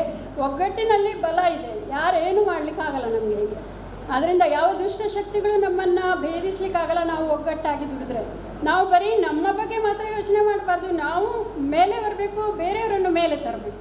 ಅದಕ್ಕೆ ಇಂತಹ ಸಭಾಂಗಣಗಳು ಅವಶ್ಯಕತೆ ಇರ್ತದೆ. ಇನ್ನೊಂದು, ನಾವು ಬ್ರಾಹ್ಮಣರಾಗಿ ಉಳಿದಿದೀವ. ಬ್ರಾಹ್ಮಣರು ಕೇಳಬೇಕಾದ ಕ್ವೆಶ್ಚನ್ ಏನಂದರೆ, ಹೂ ಆ್ಯಮ್ ಐ? ಎಲ್ಲರೂ ಕೇಳಬೇಕು, ನಾನು ಯಾರು, ನಾನು ಯಾವ ಪರ್ಪಸ್ಸಿಂದ ಇಲ್ಲಿ ಭೂಮಿಗೆ ಬಂದಿದೆ, ನನ್ನ ಕರ್ತವ್ಯ ಏನು ಅನ್ನೋದು ಎಲ್ಲರೂ ತಿಳ್ಕೊಳ್ಳೋದು ಬಹಳ ಮುಖ್ಯ. ನಾವು ಬ್ರಾಹ್ಮಣರು ಜಾತಿಯಲ್ಲಿ ಬ್ರಾಹ್ಮಣ ಸಮಾಜದಲ್ಲಿ ಹುಟ್ಟಿದ ಕೂಡಲೇ, ಬ್ರಾಹ್ಮಣ ಕುಟುಂಬದಲ್ಲಿ ಹುಟ್ಟಿದ ಕೂಡಲೇ ನಾವು ಬ್ರಾಹ್ಮಣರಾಗ್ತೀವ? ಇಲ್ಲ. ಡಾಕ್ಟ್ರ ಮಕ್ಕಳು ಹುಟ್ಟಿದ ಕೂಡಲೇ ಅವ್ರನ್ನ ಡಾಕ್ಟರ್ ಅಂತ ಕರಿತೀರಾ? ಇಲ್ಲ. ಅವರು ಓದಬೇಕು, ಸ್ಟಡಿ ಮಾಡಬೇಕು, ಪ್ರಾಕ್ಟಿಕಲ್ ನಾಲೆಜ್ ಬೇಕು, ಎಕ್ಸಾಮ್ ಪಾಸ್ ಆಗಬೇಕು, ಆವಾಗಲೇ ಅವರು ಡಾಕ್ಟರ್ ಅಂತ ಹೇಳಲಿಕ್ಕೆ ಆಗ್ತದೆ. ಹಾಗೆಯೇ ಬ್ರಾಹ್ಮಣ ಸಮಾಜದಲ್ಲಿ ಹುಟ್ಟಿದ ಮಕ್ಕಳು ಬ್ರಾಹ್ಮಣತ್ವವನ್ನು ಪಡೆದುಕೊಳ್ಬೇಕು. ಬ್ರಾಹ್ಮಣತ್ವ ಅಂದರೆ ಏನು? ಸಮಾಹ, ದಮಾಹ, ತಪಃ, ಶೌಚಂ, ಕ್ಷಾತಿರಂ, ಆರ್ಜವಂ, ಜ್ಞಾನ, ವಿಜ್ಞಾನ, ಹಾಗೂ ಎಲ್ಲಕ್ಕಿಂತ ಮುಖ್ಯವಾಗಿ ಅಸ್ತಿತ್ವ. ಇದೆಲ್ಲ ಇದ್ದವರನ್ನು ಮಾತ್ರ ಬ್ರಾಹ್ಮಣರು ಅಂತ ಕರೀಲಿಕ್ಕಾಗ್ತದೆ. ಅಂದರೆ ಅವರು ಶಾಂತ ಸ್ವಭಾವದವರಾಗಿರಬೇಕು, ಇಂದ್ರಿಯ ನಿಗ್ರಹ ಉಳ್ಳವರಾಗಿರಬೇಕು, ಜಪ ತಪ ನೇಮ ನಿಯಮ ಮಾಡೋರಾಗಿರಬೇಕು, purity internal external physical mental ಪ್ಯೂರಿಟಿಯನ್ನು ಹೊಂದಿರೋರಾಗಿರಬೇಕು, ತಾಳ್ಮೆಯಿಂದಿರೋರಾಗಬೇಕು, ಎಲ್ಲಕ್ಕಿಂತ ಹೆಚ್ಚಿನ ಜ್ಞಾನವೃದ್ಧರಾಗಿರಬೇಕು, ಅವರು ಎಲ್ಲ ಜ್ಞಾನವನ್ನು ಎಲ್ಲ ಶಾಸ್ತ್ರವನ್ನು ಅಧ್ಯಯನ ಮಾಡಿರೋರಾಗಿರಬೇಕು, ವಿಜ್ಞಾನ ತತ್ವಶಾಸ್ತ್ರ ಇದು ಯಾಕೆ ಹೀಗೆ ಅಂತ ಎಕ್ಸ್ಪ್ಲೇನ್ ಮಾಡೋರಾಗಿರಬೇಕು. ಇಲ್ಲದಿದ್ದರೆ ಜನರಿಗೆ ಜನಸಾಮಾನ್ಯರಿಗೆ ಅರ್ಥ ಆಗೋದಿಲ್ಲ. ನಾವು ವೈಜ್ಞಾನಿಕ ಹಿನ್ನೆಲೆಯನ್ನು ಕೊಟ್ಟಾಗ ಜನರಿಗೆ ಅರ್ಥ ಆಗ್ತದೆ. ನಾನು ಒಬ್ಬ ವೈದ್ಯೆಯಾಗಿ ನಾನು ಸೈಂಟಿಫಿಕ್ ರೀಸನನ್ನು ಕೊಟ್ಟಾಗ ಜನರಿಗೆ ಅರ್ಥ ಆಗ್ತದೆ. ಹಾಗೆ ಈ ಥರ ನಾವು ಇದ್ದಾಗ ಮತ್ತು ಆಸ್ತಿಕರಾಗಿರಬೇಕು. ಬ್ರಾಹ್ಮಣರು ಮುಂಚೆ ಮೇಯ್ನಾಗಿ ಭಗವಂತನಲ್ಲಿ ಶ್ರದ್ಧೆ ಭಕ್ತಿ ಪ್ರೇಮವನ್ನು ಹೊಂದಿರೋರಾಗಿರಬೇಕು. ಆವಾಗ ಮಾತ್ರ ನಾವು ಬ್ರಾಹ್ಮಣರು ಅಂತ ಕರೀಲಿಕ್ಕೆ ಸಾಧ್ಯ. ಸೊ ಇದೆಲ್ಲ ನಮಗೆ ನಾವು ಆಚರಣೆ ಮಾಡಿದರೆ ಮಾತ್ರ ನಮ್ಮ ಮಕ್ಕಳು ನಮ್ಮನ್ನು ಫಾಲೋ ಮಾಡ್ತಾರೆ. ಹಾಗೆ ಇಂತಹ ಸಭಾಂಗಣ ಕೇವಲ ಭೌತಿಕ ಸಭಾಂಗಣ ಆಗದೆ ಇದರಿಂದಾಗಿ ಧಾರ್ಮಿಕ, ಆಧ್ಯಾತ್ಮಿಕ, ಶೈಕ್ಷಣಿಕ, ಸಾಂಸ್ಕೃತಿಕ, ಸಾಮಾಜಿಕ ಕಾರ್ಯಕ್ರಮಗಳು ನಡಿಬೇಕು. ಒಬ್ಬ ಡಾಕ್ಟ್ರಿಗೆ ನಾನು ಹೇಳುವುದಾದರೆ ಓಂಕಾರದಿಂದ, ಓಂ ಅಂತ ನಾವು ಯಾವಾಗ ಹೇಳ್ತೇವೆ, ಅದರಿಂದ ಒಂದು ಬ್ರೈನ್ನಿಂದ ಒಂದು ನರ ಬರ್ತದೆ, ವೇಗಸ್ ನರ್ವ್ ಅಂತ ಹೇಳ್ತಾರೆ ಅದಕ್ಕೆ. ಅದು ಮೂಲಾಧಾರ ಮೇಲೆ ಸಹಸ್ರಾರ ಚಕ್ರದಿಂದ ಮೂಲಾಧಾರ ಚಕ್ರವರೆಗೂ ಕನೆಕ್ಷನ್ ಕೊಡ್ತದೆ. ಅದರ ಬ್ರಾಂಚ್ಗಳು ಹೃದಯಕ್ಕೂ ಸಹ ಎಫೆಕ್ಟ್ ಆಗ್ತದೆ, ಥ್ರೋಟಿಗೆ ಆಗ್ತದೆ, ಡೈಜೆಷನ್ ಅಬ್ಡಾಮಿನಿಗೆ ಆಗ್ತದೆ, ಹಾಗೂ ಕರುಳವರೆಗೂ ಅದರದ್ದು ಬ್ರಾಂಚ್ಗಳು ಹೋಗ್ತದೆ. ಇದಕ್ಕೆ ವೇಗಸ್ ನರ್ವ್ ಅಂತ ಹೇಳ್ತಾರೆ. ಓಂಕಾರದಿಂದ ಈ ವೇಗಸ್ ನರ್ವ್ ಸ್ಟಿಮ್ಯುಲೇಟ್ ಆಗ್ತದೆ. ಅದರಿಂದ ಬಾಡಿಯಲ್ಲಿ ಹಾರ್ಮೋನುಗಳ ಉತ್ಪತ್ತಿ ಸರಿಯಾಗ್ತದೆ, ಡೈಜೆಷನ್ ಸರಿಯಾಗ್ತದೆ, ಮೆಟಬಾಲಿಸಮ್ ಸರಿಯಾಗ್ತದೆ, ಹಲವಾರು ಕಾಯಿಲೆಗಳನ್ನು ಗುಣಪಡಿಸಲಿಕ್ಕೆ ಸಾಧ್ಯ ಆಗ್ತದೆ. ಅದು ಸೈಂಟಿಫಿಕ್ ರೀಸನ್. ಇದನ್ನು ನಾವು ಎಕ್ಸ್ಪ್ಲೈನ್ ಮಾಡಿದಾಗ ನನ್ನ ಪೇಷಂಟಿಗೆ ಎಕ್ಸ್ಪ್ಲೈನ್ ಮಾಡಿ ಭಾಳ ಖುಷಿ ಆಯಿತು. ಅವರು ಇದನ್ನೆಲ್ಲ ಮಾಡ್ತಾರೆ. ಅದನ್ನು ವಿಠಲ ವಿಠಲ ವಿಠಲ ವಿಠಲ ಹೇಳುವುದರಿಂದ ಸಹ ಶ್ವಾಸಕೋಶಕ್ಕೆ ಪ್ರಾಣಾಯಾಮ ಮಾಡಿದಷ್ಟು ಅದಕ್ಕಿಂತಲೂ ಜಾಸ್ತಿ ಬೆನಿಫಿಟ್ ಸಿಗ್ತದೆ. ವಿಷ್ಣು ಸಹಸ್ರನಾಮದಿಂದ ಹಲವಾರು ಕಾಯಿಲೆಗಳು ಗುಣ ಆಗಿದ್ದು ದೃಷ್ಟಾಂತ ಇದೆ. ಖಿನ್ನತೆ ದೂರ ಆಗ್ತದೆ, ಕಾನ್ಸಂಟ್ರೇಷನ್ ಬರ್ತದೆ. ಲಲಿತಾ ಸಹಸ್ರನಾಮದಿಂದ ಒಳ್ಳೆ ನಿದ್ದೆ ಬರ್ತದೆ. ನನಗೆ ಪೇಷಂಟ್ ಬಂದು ಹೇಳ್ತಾರೆ ನಿದ್ದೆ ಬರಲ್ಲ ಅಂದರೆ ಹಿಂದೂಗಳಾಗಿದ್ದರೆ ನಾನು ಹೇಳ್ತೇನೆ, ಹಿಂದೂ ಅಲ್ವಾ, ಲಲಿತಾ ಸಹಸ್ರನಾಮ ಹಾಕು, ರಾತ್ರಿ ಮಲ್ಕೋ. ತುಂಬ ಜನ ಹೇಳಿದರು ತುಂಬ ಇಫೆಕ್ಟ್ ಆಗಿದೆ, ಹೌದು ನಿದ್ದೆ ಬರ್ತದೆ ಚೆನ್ನಾಗಿ ಅಂತ. ಯಾಕಂದರೆ ಅದು ರಿಪಿಟೇಷನ್ ಮತ್ತು ಒಂದು ಲಯಬದ್ಧವಾಗಿ ಅದು ಹೇಳೋದ್ರಿಂದ ಲಲಬಿ ಹೇಳ್ದಂಗೆ ಆಗ್ತದೆ, ಒಳ್ಳೆ ನಿದ್ದೆ ಬರ್ತದೆ. ಹಾಗೆ ಬಹಳಷ್ಟು ನಮ್ಮ ಎಲ್ಲ ಆಚರಣೆಗಳು ಅದು ಸೈಂಟಿಫಿಕ್ ವೈಜ್ಞಾನಿಕ ಆಗಿರ್ತದೆ. ಅದನ್ನು ನಾವು ಎಕ್ಸ್ಪ್ಲೇನ್ ಮಾಡಬೇಕಷ್ಟೇ. ನಮ್ಮಲ್ಲಿ ಎಷ್ಟು ಜನ ಏಕಾದಶಿ ಫಾಸ್ಟಿಂಗ್ ಮಾಡ್ತಾರೆ, ನಾನು ಮಾಡ್ತೇನೆ, ನಾನು ಮಾಡೋದ್ರಿಂದ ನಾನು ಪೇಷಂಟ್ಗೆ ಹೇಳ್ತೇನೆ, ಡಾಕ್ಟ್ರ್ ಮಾಡ್ತಿದ್ದಾರೆ ಅಂದರೆ ಅವ್ರು ಮಾಡ್ತಾರೆ. ಹಾಗೆ ಎಲ್ಲದಕ್ಕೂ ನಾವು ವೈಜ್ಞಾನಿಕ ರೀಸನನ್ನು ಕೊಡಬೇಕು. ಆವಾಗ ಜನ ಒಪ್ತಾರೆ, ತಾನಾಗಿ ತಾನೇ ಒಪ್ತಾರೆ. ಇದನ್ನು ನಾವು ಮಾಡಬೇಕು. ಸಂಗೀತ ಹಾಗೆ, ಇದರಲ್ಲಿ ಸಂಗೀತ ಆಗಲಿ, ನಾಟಕ ಆಗಲಿ, ನೃತ್ಯ ಆಗಲಿ, ಲಲಿತ ಕಲೆ ಆಗಲಿ, ಕರ್ಮ ಕಲೆಗಳಾಗಲಿ, ಇದನ್ನೆಲ್ಲ ಕಲಿಸುವಂಥ ವ್ಯವಸ್ಥೆ ಆಗಬೇಕು. ಸಂಗೀತದಲ್ಲಿ ಸ್ಪೆಷಲಿ ಕರ್ನಾಟಕ ಸಂಗೀತ, ಹಿಂದೂಸ್ತಾನಿ ಸಂಗೀತದಲ್ಲಿ ಕಲ್ಪನಾ ಸ್ವರ ಅಂತ ಬರ್ತದೆ. ಆ ಕಲ್ಪನಾ ಸ್ವರ ಹೇಳುವಾಗ ನಾವು ಅತ್ಯಂತ ಜಾಗರೂಕತೆಯಿಂದ ಇರಬೇಕು, ಹಾಗೂ ಬಹಳಷ್ಟು ಕಾನ್ಸಂಟ್ರೇಷನ್ ಇರಬೇಕಾಗ್ತದೆ. ಇದು ಒಂದು ಥರ ಮೆಡಿಟೇಷನ್ ಥರ ಆಗ್ತದೆ ನಮಗೆ. ಅದರಿಂದ ಬಾಡಿ, ಮೈಂಡ್ ಹಾಗೂ ಬಾಡಿ ಎರಡೂ ರಿಲ್ಯಾಕ್ಸೇಷನ್ ಆಗ್ತದೆ. ತಮಿಳ್ನಾಡಲ್ಲಿ ನಾನು ನೋಡೋದಾದರೆ ಪ್ರತಿಯೊಂದು ಫ್ಯಾಮಿಲಿಯಲ್ಲಿ ಒಂದು ಎಲ್ಲ ಮಕ್ಕಳು ಸಂಗೀತ ಅಥವಾ ನೃತ್ಯ ಕಲೆಯಲ್ಲಿ ಪಾರಣ್ಯತೆ ಪಡೆದಿರ್ತಾರೆ. ನಮಗೆಲ್ಲ ಅವಕಾಶ ಇರಲಿಲ್ಲ. ಆವಾಗ ನಾವು ಎಲ್ಲೆಲ್ಲೋ ಗುರುಗಳನ್ನು ಹುಡ್ಕೊಂಡು ಹೋಗಿ ಎಲ್ಲ ಮಾಡಿದ್ದು. ಪರಮೇಶ್ವರ ಭಟ್ರು ನನ್ನ ಮೊದಲ ಗುರು, ಸಂಗೀತದ ಗುರು. ಅದಾದಮೇಲೆ ಈಗ ಸೌದಿ ಅರೇಬಿಯಲ್ಲಿ ಈಗಲೂ ಸಹ ನಾನು ಹಿಂದೂಸ್ತಾನಿ ಹೈಯರ್ ಸ್ಟಡಿ ಮಾಡ್ತಾ ಇದ್ದೇನೆ, ಹಿಂದೂಸ್ತಾನಿ ಸಂಗೀತದಲ್ಲಿ. ಹಾಗೆ ಮತ್ತು ಇನ್ನೊಂದು, ಇದೆಲ್ಲ ಪಾಸಿಟಿವ್ ಬಗ್ಗೆ ಹೇಳಬೇಕಾದ್ರೆ ಒಂದು ನೆಗೆಟಿವ್ ಇದ್ದರೂ ನಮ್ಮ ಸಮಾಜದ ಬಗ್ಗೆ ನೆಗೆಟಿವ್ ಬಗ್ಗೆನೂ ನಾನು ಹೇಳಬೇಕಾಗ್ತದೆ. ಒಂದು ನಾನು ಅಬ್ಸರ್ವ್ ಮಾಡಿದ ಒಬ್ಬ ಡಾಕ್ಟ್ರಾಗಿ ಅಂದರೆ, ನಮ್ಮ ಬ್ರಾಹ್ಮಣ ಸಮಾಜ ಎಸ್ಪೆಷಲಿ ಸೌತ್ ಕೇಂದ್ರ ಕಡೆಯಲ್ಲಿ ವಿಧವೆಯರಿಗೆ ಸ್ವಲ್ಪ ಡಿಸ್ಕ್ರಿಮಿನೇಷನ್ ಆಗ್ತಾಯಿದೆ ಅಂತ ನನಗನ್ನಿಸ್ತದೆ. ಅದು ಭಾಳ ತಪ್ಪು. ಅವರನ್ನು ಅಮಂಗಲಕರು ಅಂತ ದೂರ ಇಡೋದು, ಅವರಿಗೆ ತುಂಬಾ ಸ್ಟ್ರೆಸ್, ಮಾನಸಿಕ ಪ್ರಾಬ್ಲಮ್ ಉಂಟಾಗ್ತದೆ. ಅವರು ಸಾಕುವ ಮಕ್ಕಳ ಮೇಲೂ ಅದು ಪ್ರಭಾವ ಬೀಳ್ತದೆ. ಆದ್ದರಿಂದ ವಿಪ್ರ ಸಮಾಜ ಇದರ ಬಗ್ಗೆ ಗಮನ ಹರಿಸಬೇಕು. ದೇವಸ್ಥಾನಕ್ಕೆ ಹೋದರೆ ಅಲ್ಲಿ ಅವರದ್ದು ಕರುಣೆ ಉಂಟಾ, ಹಣೆಯಲ್ಲಿ ಕುಂಕುಮ ಉಂಟಾ ನೋಡಿಕೊಂಡು ತುಳಸಿ ಕೊಡ್ತಾರೆ, ಇಲ್ಲ ಅಂದರೆ ಇಲ್ದಿರೋ ಬೇರೆಯವರಿಗೆ ಹೂ ಕೊಡ್ತಾರೆ. ಇದೆಲ್ಲ ಯಾಕೆ ಬೇಕು? ಕೃಷ್ಣ ಏನು ಹೇಳಿದ್ದಾರೆ, ಬಾಡಿ ಇರುವುದು, ನಮ್ಮ ಬಾಡಿ ಒಂದು ವಸ್ತ್ರ ಥರ. ಹಳೆ ವಸ್ತ್ರ ತೆಗೆದು ಹೊಸ ವಸ್ತ್ರಕ್ಕೆ ಹೋಗುವ ಹಾಗೆ ಆತ್ಮ ನಮ್ಮನ್ನು ಬಿಟ್ಬಿಟ್ಟು ಇನ್ನೊಂದು ಆತ್ಮಕ್ಕೆ ಹೋಗ್ತದೆ. ಹಾಗಿರುವಾಗ ಗಂಡು ಹೆಣ್ಣು, ವಿಧವೆಯರು, ಮುತ್ತೈದೆಯರು, ಈ ಥರ ಎಲ್ಲ ಭೇದ ಭಾವ ಯಾಕೆ? ಬ್ರಾಹ್ಮಣರು ಬೇರೆಯವರು ಅಂತ ಭೇದ ಭಾವ ಯಾಕೆ ಬೇಕು? ಎಲ್ಲರಲ್ಲೂ ಇರುವುದು ಒಬ್ಬನೇ ಆತ್ಮ ಇರುವುದು. ಎಲ್ಲರ ಆತ್ಮದಲ್ಲೂ ಪರಮಾತ್ಮನೇ ಇರುವಾಗ ನಾವು ಪರಮಾತ್ಮನನ್ನು ನೋಡಬೇಕು. ಅವರನ್ನು ಮೂಲ ಇದಕ್ಕೆ ಕರ್ಕೊಂಡು ಬರಬೇಕು, ಅವರನ್ನು ರೆಕಗ್ನೈಸ್ ಮಾಡಬೇಕು. ಅವರಿಗೆ ಏನಾದರೂ ತೊಂದರೆ ಇರ್ಬೋದು, ಭಾಳಷ್ಟು ಮಾನಸಿಕ ತೊಂದರೆ ಹಾಗೂ ಹಣಕಾಸಿನ ತೊಂದರೆಗಳು ಇರ್ತದೆ. ಅದನ್ನೆಲ್ಲ ಸರಿಪಡಿಸುವಂಥ ಅವರನ್ನು ಮುಖ್ಯ ವಾಹಿನಿಗೆ ಕರೆತರುವಂಥ ಮಾಡಿದರೆ ನಾನು ಬಹಳ ವಿಷಯದಲ್ಲಿ ಅವರಿಗೆ ಹೆಲ್ಪ್ ಮಾಡ್ತೇನೆ. ಯಾರಿಗೆ ಏನಾದ್ರು ತೊಂದರೆ ಇದ್ದರೆ, ಹಣಕಾಸಿನ ತೊಂದರೆ ಇದ್ದರೂ ಸಹ ನಾನು ಸದಕಲ ಅವರಿಗೆ ಹೆಲ್ಪ್ ಮಾಡಲಿಕ್ಕೆ ರೆಡಿ ಇದ್ದೀನಿ ಅಂತ ಹೇಳ್ತೇನೆ. ಈ ವಿಷಯದಲ್ಲಿ ನೀವೆಲ್ಲ ಜ್ಞಾನವಂತರು ಯೋಚನೆ ಮಾಡಬೇಕು. ನಾನು ಬಹಳಷ್ಟು ಜನನ ರೋಗಿಗಳನ್ನು ನೋಡಿದ್ದೇನೆ. ಅವರಿಗೆ ಗಂಡ ಸತ್ತೋಗಿದ್ರು ಅನ್ನೋದಕ್ಕಿಂತ ಹೆಚ್ಚು ಸಮಾಜದಲ್ಲಿ ಈ ಥರ ಬದುಕಬೇಕಲ್ಲ ಅನ್ನೋದಂಥದ್ದೊಂದು ಬಹಳ ದೊಡ್ಡ ತಲೆನೋವಾಗಿ ಅವರಿಗೆ ನಾನು ಭಾಳ ದಿವಸದಿಂದ ಅನ್ಕೋತಾ ಇದ್ದೆ, ಒಂದು ದೊಡ್ಡ ಸಭೆಯಲ್ಲಿ ಇದನ್ನು ಮಾತಾಡಬೇಕು ಅಂತ. ನನಗೆ ಇದನ್ನು ಮಾತಾಡಲಿಕ್ಕೆ ಅವಕಾಶ ಕೊಟ್ಟ ನಿಮಗೆಲ್ಲ ಬಹಳ ಧನ್ಯವಾದಗಳು. ಕೊನೆಯದಾಗಿ, ಕಲಿಯುಗದಲ್ಲಿ ಹರಿನಾಮವ ನೆನೆದರೆ ಹರಿನಾಮವನ್ನು ನೆನೆಬೇಕು ಅಂತ ದಾಸರು ಹೇಳ್ತಾರೆ. ಕುಲಕೋಟಿಗಳು ಧರಿಸುವವು ಅಂತ ಹೇಳ್ತಾರೆ.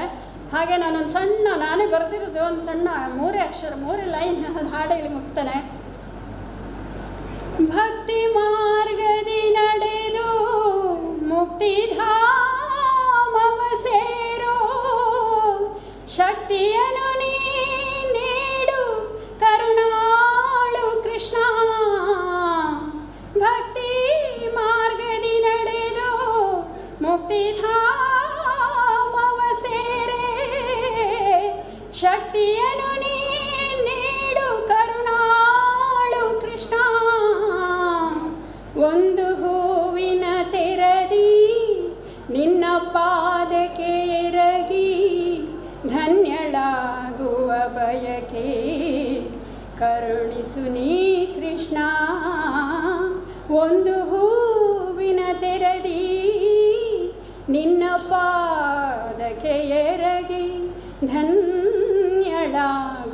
ಬಯಕೆ ಹರಸು ನೀ ಕೃಷ್ಣ. ಕೃಷ್ಣ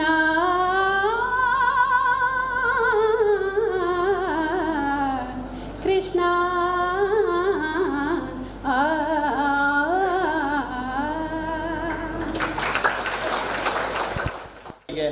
ಅಭಿನಂದನೆಗಳು.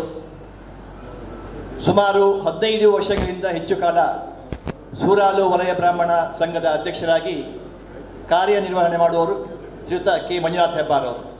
ಅವರಿಗೆ ಸುಮಾರು 77-78 ವರ್ಷದ ವಯೋಸಹಜ. ಸಿಟ್ಟು ಬರ್ಬೋದು ಅವರಿಗೆ, ನೋಡಲಿಕ್ಕೆ 50ರ ತರುಣನಾಗಿದ್ದಾರೆ ನೋಡಲಿಕ್ಕೆ.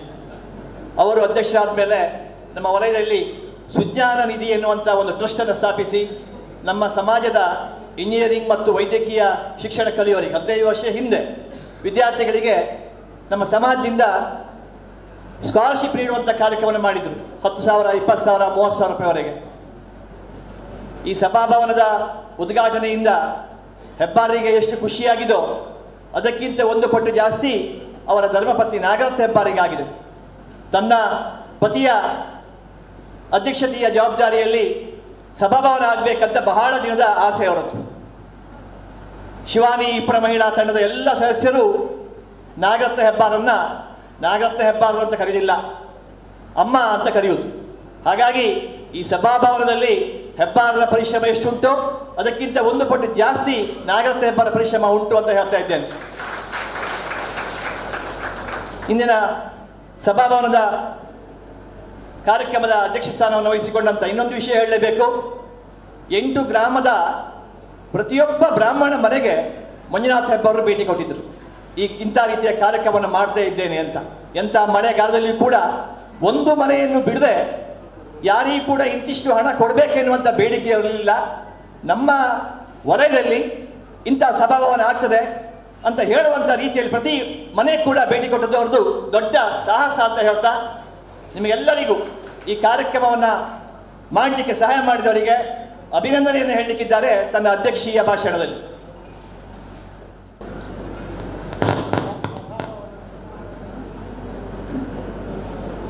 ಒಳ್ಳೆಯ ರೀತಿಯ ಒಂದು ಮಾತನಾಡಿ ಕೊಡುವ ಸಂಭಾವನೆ ಎಷ್ಟೇ ಇರಲಿ, ಇದು ಒಂದು ನಮಗೆ ಬೇಕಿತ್ತು, ಇದು ನೀವು ನಿಮ್ಮ ಮುಂದಾಳತ್ವದಲ್ಲಿ ಆಗೋದು ನಮಗೆ ಭಾಳ ಸಂತೋಷ ಇದೆ ಅಂತ ಎಲ್ಲರೂ ಕೈ ಜೋಡಿಸಿದ್ರಿಂದ ನಮ್ಮ ವಲಯದವರು ಅಲ್ಲದೆ ಬೇರೆಯವರು ನಮ್ಮ ಸಂಪರ್ಕದಲ್ಲಿಯವರನ್ನೆಲ್ಲ ಕಾಂಟ್ಯಾಕ್ಟ್ ಮಾಡಿ ಎಲ್ಲರಿಂದೂ ಸಾಕಷ್ಟು ದೇಣಿಗೆಯನ್ನು ಕಲೆಕ್ಟ್ ಮಾಡಿ ಈ ಒಂದು ಸುಂದರ ಸಭಾಭವನ ನಿರ್ಮಾಣಕ್ಕೆ ಎಲ್ಲರ ಸರ್ವ ಸಹಕಾರ ಎಲ್ಲ ನಮಗೆ ಕೊಟ್ಟಿದ್ದರಿಂದ ಇದು ನಿರ್ಮಾಣ ಆಗಲಿಕ್ಕೆ ಸಾಧ್ಯ ಆಯಿತು. ನಮ್ಮ ವೈಯಕ್ತಿಕ ವಿಷಯದಲ್ಲಿ ಇದು ಸಾಧ್ಯ ಇಲ್ಲ. ಇದು ಎಲ್ಲರೂ ನಮ್ಮ ವಲಯದವರು ಅಲ್ಲದೆ ಬೇರೆಯವರೆಲ್ಲ ಸೇರಿ ಮಾಡಿದ್ರಿಂದ ಇದೊಂದು ನಿರ್ಮಾಣ ಆಗಲಿಕ್ಕೆ ಸುಸೂತ್ರವಾಗಿ ಎಲ್ಲರೂ ಸಹಕಾರ ಕೊಟ್ಟದ್ರಿಂದ ಇದು ಸಾಧ್ಯ ಆಯಿತು ಅಂತ ಹೇಳ್ತಾ ನಾನು ಮಾತು ಮುಗಿಸ್ತೇನೆ. ನಮ್ಮೆಲ್ಲರ ಕನಸು ಸಾಕ್ಷಾತ್ ಆದಂಥ ದಿವಸ, ಮೈಯೆಲ್ಲ ನಡೀತಾ ಇದೆ, ಏನ್ ಮಾತಾಡ್ಬೇಕು ಗೊತ್ತಾಗ್ತಾ ಇಲ್ಲ. ಅಪ್ಪನ ಜೊತೆಗೆ ನಾವು ಸಹ ತುಂಬಾ ಕನಸ್ಕೊಂಡಿದ್ದೆ, ನಾನು ಅಮ್ಮ ಎಲ್ಲರೂ ಕೂಡ. ನಾವೆಲ್ಲ ಶಿವಾನಿ ಎಷ್ಟು ಚಂದಾಗಿ ಬಂದಿದ್ದಾರೆ ಅಂತ ಇವತ್ತು ಸಂಭ್ರಮ ಅವರಿಗೆ, ಅಲ್ವಾ ಶಿವಾನಿ? ಜೈ. ಇಂದಿನ ಕಾರ್ಯಕ್ರಮಕ್ಕೆ ವಿಭೂಷಣರ ಲೋಕಾರ್ಪಣೆಗೊಳ್ಳುತ್ತಿರುವ ಈ ಕಾರ್ಯಕ್ರಮಕ್ಕೆ ಮುಖ್ಯ ಅತಿಥಿಯಾಗಿ ಆಗಮಿಸಿ ನಮಗೆ ಸರ್ಕಾರದ ವತಿಯಿಂದ ಅಲ್ಲದೆ ಸ್ವಂತ ದೇಣಿಗೆ ಕೂಡ ಕೊಟ್ಟು ನಮ್ಮನ್ನು ಹುರಿದುಂಬಿಸಿದ ಯಶ್ಪಾಲ್ ಸುವರ್ಣ, ತುಂಬಾ ಕೆಲಸ ಇರ್ತದೆ, ಬಿಡುವಿಲ್ಲ ಮಾಡಿಕೊಂಡು ನಮ್ಮ ಕಾರ್ಯಕ್ರಮಕ್ಕೆ ಬಂದು ನಮ್ಮೊಂದಿಗೆ ಇದ್ದು ನಮಗೆ ಪ್ರೋತ್ಸಾಹ ನೀಡಿ ದೇಣಿಗೆ ಕೂಡ ಕೊಟ್ಟು ನಿರ್ಗಮಿಸಿದ್ದಾರೆ. ಅವರಿಗೂ ಕೂಡ ಹೃತ್ಪೂರ್ವಕ ಅಭಿನಂದನೆಗಳು. ಮಾರುಕಟ್ಟೆ ಶ್ರೀ ಕೃಷ್ಣಮೂರ್ತಿ ಮಂಜು ಸ್ವಂತ ಪರಿಚಯ ಇಲ್ಲ, ಆದ್ರೆ ಅವರ ಮಾತು ಕೇಳಿ ತುಂಬಾ ವರ್ಷದ ಒಡನಾಟ ಇದೆ ಅಂತ ಅನಿಸ್ತು. ಅವ್ರು ಮಾತಾಡುವಾಗ ನಾನು ಯಾವುದೋ ಒಂದ್ ದಿವಸ ಓದಿದ ಒಂದು ಲೇಖನ ನೆನಪಾಗುತ್ತೆ. ಸಾಮಾನ್ಯನೊಬ್ಬ ತೀರ್ಕೊಳ್ತಾನೆ, ಸ್ವರ್ಗಕ್ಕೆ ಹೋಗ್ತಾನಂತೆ. ಸ್ವರ್ಗಕ್ಕೆ ಹೋದಾಗ ಅಲ್ಲಿ ದೊಡ್ಡ ಸೆಲೆಬ್ರೇಷನ್, ಮೆರವಣಿಗೆ, ವೇದ ಘೋಷ, ಚಂಡೆ ನಾದದಿಂದ ಮೆರವಣಿಗೆ ಎಲ್ಲ ಆಗ್ತಾ ಇದ್ದಾರೆ. ಏನಾಯ್ತು ಕೇಳಿದ್ರೆ, ದೇವರದ್ದು ಹುಟ್ಟಿದಬ್ಬ ಇವತ್ತು ಅಂತ. ದೇವರು ಹುಟ್ಟಿದಬ್ಬ ಆಗ್ತಾ ಇದೆ, ನೀವು ಕರೆಕ್ಟ್ ಟೈಮಿಗೆ ಬಂದಿದ್ರಿ ಅಂತ ಹೇಳ್ತಾರೆ. ಹೌದಾ ಅಂತ ಹೇಳಿ, ಹಾ ಆಯ್ತು ಅಂತ, ನಾನು ಒಳ್ಳೆ ದಿವಸ ಬಂದಿದ್ದೇನೆ ಆಯ್ತು. ಮತ್ತೆ ಸ್ವಲ್ಪ ಮುಂದೆ ಹೋಗ್ತಾನಂತೆ. ಆದ್ರೆ ಇನ್ನೊಂದು ಕೃಷ್ಣನ ಅವತಾರದಲ್ಲಿ ಒಬ್ರು ಬರ್ತಾರಂತೆ, ದೇವರು ಹುಟ್ಟಿದಬ್ಬ, ಇವರದ್ದು ಹುಟ್ಟಿದಬ್ಬ ಇವತ್ತು ಅಂತ. ಹಾಗೆ ಮುಂದೆ ಹೋಗ್ತಾರಂತೆ, ಗಣಪತಿ ಬರ್ತಾನಂತೆ, ಇವರದ್ದು ಹುಟ್ಟಿದಬ್ಬ, ಈ ದೇವರದ್ದು ಹುಟ್ಟಿದಬ್ಬ ಅಂತ ಆಗ್ತದೆ. ಎಲ್ಲ ಹುಟ್ಟಿದಬ್ಬಗಳೆಲ್ಲ ಆಗಿ ಆಗಿ ಆಗಿ ಸಾಮಾನ್ಯವಾಗಿ ಒಬ್ಬ ಬರ್ತಿರ್ತಾನಂತೆ, ಅವನೇ ದೇವರು ಆಕ್ಚುಲಿ. ಅವನ ಹುಟ್ಟಿದಬ್ಬ ಆಗ್ತಾ ಇರ್ತದೆ, ಆದ್ರೆ ಅವರಿಗೆ ಯಾವ ವೇದ ಘೋಷ, ಮೆರವಣಿಗೆ, ತಾಟ ಏನು ಇರಲಿಲ್ಲ ಅಂದ್ರೆ. ಆ ತರ ಭಾವನೆ ನನಗೆ ಮಾರನಕಟ್ಟೆ ಶ್ರೀ ಕೃಷ್ಣಮೂರ್ತಿ ಮಂಜರ ಅಂತ ಅನಿಸ್ತು. ದೇವರವರು ಯಾಕೆ ಗೊತ್ತಾ? ಸಂಪಾದನೆ ಎಲ್ಲರೂ ಮಾಡ್ತೇವೆ, ದಾನ ಮಾಡುವವರು ಕೈ ಬೆರಳಿಗೆಷ್ಟು ಮಾತ್ರ. ದಾನ ಮಾಡಿ ಬಲ ಕೈಯಲ್ಲಿ ಕೊಟ್ಟದ್ದು ಎಡ ಕೈಗೆ ಗೊತ್ತಾಗಬಾರ್ದು ಅಂತಿರೋರು ಕೃಷ್ಣಮೂರ್ತಿ ಮಂಜರಂತವ್ರು ಒಬ್ಬರೇ ಅಂತ ಅನಿಸ್ತದೆ. ನೀವೆಲ್ಲ ನಮಗೆ ಸಂಬಂಧಿಸ್ತೀರಿ ಅಂತ ಅನ್ಕೊಂಡಿದ್ದೇನೆ. ಜೋರಾಗಿ ಒಂದು ಚಪ್ಪಾಳೆ ಅವರಿಗೆ ನಮ್ಮ ನಿಮ್ಮೆಲ್ಲರ ಪರವಾಗಿ ಹೃತ್ಪೂರ್ವಕ ಧನ್ಯವಾದಗಳು. ಇನ್ನೋರ್ವ ಮುಖ್ಯ ಅತಿಥಿ ಶ್ರೀ ಕೆ ರಘುಪತಿ ಭಟ್ರು, ಮಾಜಿ ಶಾಸಕರು. ಸಾಧಾರಣ ಪೇತ್ರಿ ಚೇರ್ಕಾಡಿಗೆ ರಘುಪತಿ ಭಟ್ರು ಅಂದ್ರೆ ಒಡನಾಟ ಇವರು ತುಂಬಾ ಮಂದಿ ಸಿಗ್ತಾರೆ ಅಂತ ಅನಿಸ್ತದೆ. ಅವರಿಗೆ ಹೋಮ್ ಟೌನ್ ಅಂತ ಅನಿಸ್ತದೆ. ಅವರು ಉಡುಪಿಯಲ್ಲಿದ್ದರೂ ಕೂಡ ಬಿಜೆಪಿ ವಿಷಯದಲ್ಲಿ ಇರ್ಬೋದು ಅಥವಾ ಪಕ್ಷ ಅಂತ ಹೇಳ್ಬಾರ್ದು ಅಂತಿದ್ರೆ, ನಾವೆಲ್ಲರೂ ಕೂಡ ಅವರಿಗೆ ತುಂಬಾ ಒಡನಾಟದಲ್ಲಿ ಇದ್ದವರು. ಅವರು ಪ್ರಸ್ತಾವಿಸಿದ ಆ ಒಂದು ದಿವಸದ ಮಾತು ಇವತ್ತು ಸಾಕಾರಗೊಂಡಿದೆ. ಅವರ ಸಹಕಾರ ಪ್ರತ್ಯಕ್ಷ ಪರೋಕ್ಷ ನಮ್ಮಲ್ಲಿ ತುಂಬಾ ಇದೆ. ಈ ದಿನ ನಮ್ಮೊಂದಿಗಿದ್ದು ನಮ್ಮನ್ನು ಪ್ರೋತ್ಸಾಹಿಸಿದ್ದೀರಿ. ನಿಮಗೂ ಕೂಡ ಹೃತ್ಪೂರ್ವಕ ಧನ್ಯವಾದಗಳು. ಸಂದೀಪ್ ಕುಮಾರ್ ಮಂಜ, ಅಧ್ಯಕ್ಷರು, ಉಡುಪಿ ಜಿಲ್ಲಾ ಬ್ರಾಹ್ಮಣ ಪರಿಷತ್. ಅವರು ಒಂದು ಮಾತು ಹೇಳಿದ್ರು, ಉಪನಯನ ಆದಾಗ ಗಾಯತ್ರಿ ಮಂತ್ರ ಕಲಿತಾರೆ, ಮಗನಿಗೆ ಉಪನಯನ ಮಾಡುವಾಗ ಪುನಃ ಮಾಡ್ತಾರೆ ಅಂತ. ದುರಂತ. ಆದ್ರೂ ನಾನು ಒಂದು ಕಾಲೇಜಲ್ಲಿ ಉಪನ್ಯಾಸಕ್ಕೆ ಆಗಿದ್ದೇನೆ.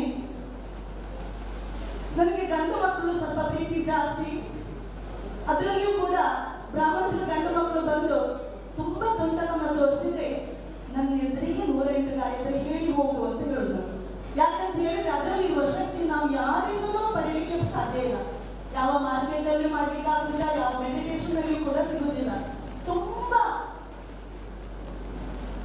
ಏನ್ ಹೇಳ್ತೇವೆ, ತುಂಬಾ ಒತ್ತಡದಲ್ಲಿ ಅಥವಾ ಸ್ಟ್ರೆಸ್ ಆಗಿ ಇದ್ದಾಗ ನಾನು ಅವರಿಗೆ ಒಂದೇ ಹೇಳೋದು, ಈ ಒಂದು ವಿಶ್ವಕರ್ಮದವರಿಗೂ ಕೂಡ ಹಾಗೆ ಹೇಳ್ತೇನೆ, ನೀವು ಗಾಯತ್ರಿ ಮಂತ್ರ ಹೇಳ್ತೀರಾ, ಯಾವ ನಾನು ಕಂಪ್ಯೂಟರ್ ಸೈನ್ಸ್ ಕಲಿಸೋದು, ಅದರಲ್ಲಿ ಗಾಯತ್ರಿ ಮಂತ್ರ ಬರೋದಿಲ್ಲ, ಆದ್ರೂ ಕೂಡ ಅದನ್ನು ಪ್ರೋಗ್ರಾಮ್ ಮಾಡಿ ಕಳಿಸ್ತೇನೆ ನಾನು ಅವರಿಗೆ. ಆ ಅನುಷ್ಠಾನವನ್ನು ನಮಗೆ ನೆನಪು ಮಾಡಿಕೊಟ್ಟು ನಮ್ಮ ಸೋನಾಲು ವಲಯ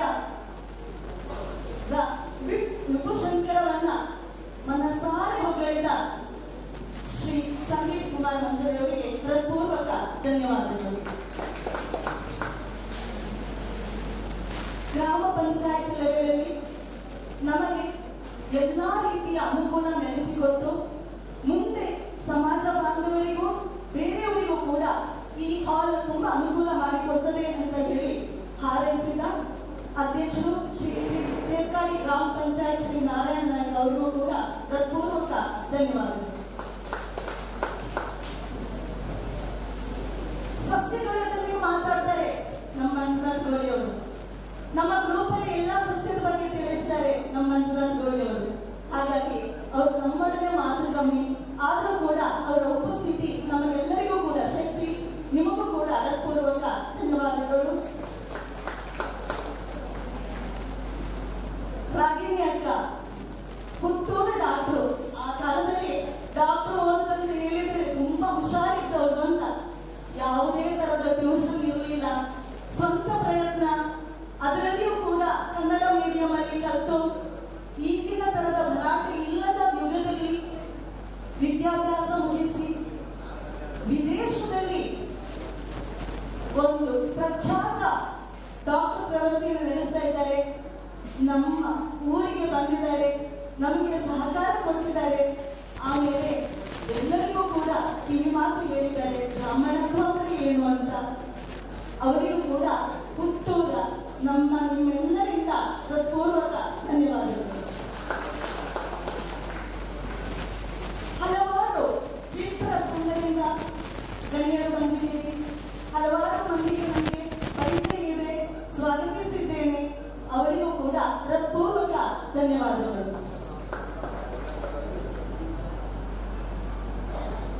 ಶಿವಾನಿ ತಂಡನ ಕಮಲಾಕ್ಷರ್ ಸುಮಾರು ಸಲ ಹೊಗಳಿದ್ದಾರೆ. ನಾನು ಸಹ ಬಿಟ್ಟುಕೊಡೋದು ಯಾಕೆ, ನಾವೆಲ್ಲ ಎಷ್ಟು ಚಂದವಾಗಿ ಬಂದಿದ್ದೇವೆ. ಎಲ್ಲ ನಿಮ್ಮ ಚಂದದಿಂದ ಈ ವಿಪುಶೃಂಗದ ಇನ್ನಷ್ಟು ಪ್ರಜ್ವಲಿಸ್ತಿದೆ. ಮುಂದೆ ಕೂಡ ಇದೇ ರೀತಿ ನಿಮ್ಮೆಲ್ಲರ ಸಹಕಾರ ಇದಕ್ಕೆ ಬೇಕು. ನಾವು ಮೋಸ್ಟ್ ನಮ್ಮನ್ನು ನಾವು ಉಳ್ಕೊಳ್ಬಾರ್ದು. ಆದ್ರೂ ನಿಮ್ಮ ಗುರುತರದ ಕೆಲಸ ಇವತ್ತಿನ ದಿವಸಕ್ಕೆ ಸಾಕಾರ ಆಗಿದೆ ಅಂತ ಹೇಳ್ತಾ ನಮ್ಮ ಧನ್ಯವಾದ ನಿಮಗೂ ಕೂಡ. ಶಿವಾನಿ ತಂಡ ಜೈ. ಈ ವಿಪುಶಂಕರ ಒಂದು ಕಲ್ಲ ಮೇಲೆ ಒಂದು ಕಲ್ಲಿಟ್ಟು ಸಾಧ್ಯ ಆಗಲಿಲ್ಲ. ಹಲವಾರು ದಾನಿಗಳು ಇದಕ್ಕೆ ಪೂರಕ ಶಕ್ತಿ ಆಗಿದ್ದಾರೆ. ಅವರೆಲ್ಲ ಶಕ್ತಿಯಿಂದ ಸಹಾಯದಿಂದ ಈ ದಿನ ನಾವು ಕಾಣಲಿಕ್ಕೆ ಸಿಕ್ಕಿದ್ದೇವೆ. ದೇವಿ ಪ್ರಸಾದ್ ತಂತ್ರಿಗಳು ಮೆನ್ಷನ್ ಮಾಡಿದ್ರು, ನಮ್ಮ ಬದುಕಿನಲ್ಲಿ ಪುನರಪಿ ಸಾಧ್ಯ ಆಗದಿರುವಂತಹ ಅಮೋಘ ಕ್ಷಣ ಇದು ಅಂತ. ಖಂಡಿತ ಹೌದು. ಇದನ್ನ ಇವತ್ತಿನ ದಿವಸ ನಾವು ಕಾಣಬೇಕಾದ್ರೆ ಎಲ್ಲ ದಾನಿಗಳಿಗೂ ಹೃತ್ಪೂರ್ವಕ ಧನ್ಯವಾದಗಳನ್ನ ಒಂದೇ ಮಾತಲ್ಲಿ ತಿಳಿಸ್ತೇನೆ.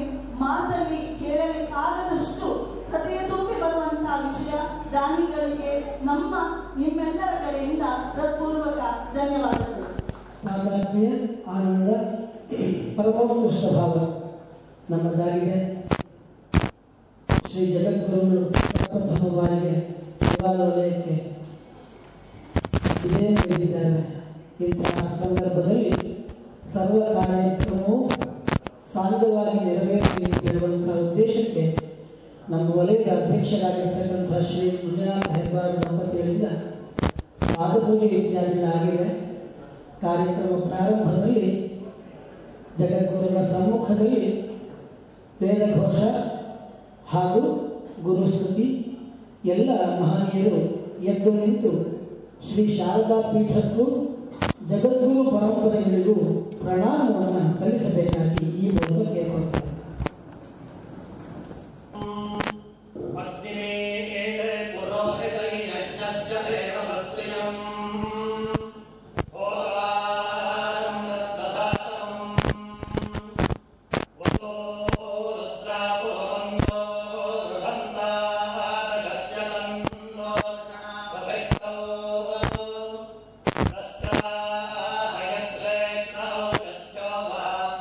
Sasra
ಈ ದೇಶದಲ್ಲಿ ಅಂಬೆಗಾಲಿಗೆ ಬಂದು ಪ್ರತಿಷ್ಠಾಪನೆಯಾದಂತಹ ದಿವಸ ನಾವು ಜಗದ್ಗುರುವನ್ನು ಕರೆದು ಭೂಮಿ ಪೂಜೆ ಮಾಡಿಸಬೇಕು ಅಂತ ಒಂದು ಅಂದ್ಕೊಂಡಿದ್ದೇವೆ.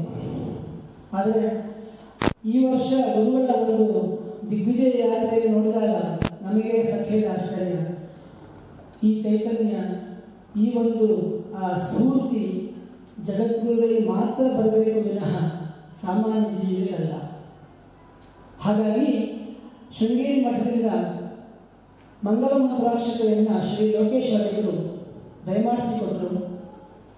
ಶಾರದಾ ಭಗವತಿಯ ಕುಂಕುಮ ಪ್ರಸಾದದೊಂದಿಗೆ ರಾಮ ಪ್ರತಿಷ್ಠಾಪನೆ ಆದಂತಹ ದಿವಸಕ್ಕೆ ನಮ್ಮಲ್ಲಿ ಈ ಜಾಗದಲ್ಲಿ ಜಗದ್ಗುರುಗಳ ಆಶೀರ್ವಾದದಿಂದ ಅವರ ಹೆಸರಿನಲ್ಲಿ ಇದು ಭೂಮಿ ಪೂಜೆ ಆಯಿತು, ಶಂಕುಸ್ಥಾಪನೆ. ತನ್ನಂತರದಲ್ಲಿ ಆದಂತಹ ವಿದ್ಯಮಾನಗಳು, ನಮಗೆ ಹೊರಮೂಲದಲ್ಲಿ ಬಂದಂತಹ ದ್ರವ್ಯಗಳು, ಈ ಕಟ್ಟಡ ಆದಂತಹ ಬೆಳೆದಂತಹ ಪರಿ ಸ್ಥಿತಿ, ಇದಕ್ಕೆ ಸಹಾಯ ಮಾಡಿದಂತಹ ಮಹನೀಯರು, ಎಲ್ಲದಕ್ಕಿಂತ ಮಿಗಿಲಾಗಿ ಶ್ರೀ ಗುರುಗಳಿಂದ ಮಂಗಲ ಮಂತ್ರಾಕ್ಷರ ನಾವು ಏನೀಗ ಪಡೆಯಲಿದ್ದೇವೆ, ಮುಂಚಿತವಾಗಿಯೇ ಜಗದ್ಗುರು ಪೀಠ ಉದಾರವಾಗಿ 5 ಲಕ್ಷ ರೂಪಾಯಿಯನ್ನು ದೇಣಿಗೆಯಾಗಿ ಆಶೀರ್ವಾದ ರೂಪವಾಗಿ ನಮಗೆ ಕೊಟ್ಟು ನಮ್ಮ ಜವಾಬ್ದಾರಿಯನ್ನು ಮತ್ತಷ್ಟು ಮನದಟ್ಟು ಮಾಡಿತ್ತು ಜಗದ್ಗುರು ಪೀಠ. ಹಾಗಾಗಿ ಒಂದು ರೀತಿಯ ಭಾವೋತ್ಕರ್ಷದ ಕಾಲ.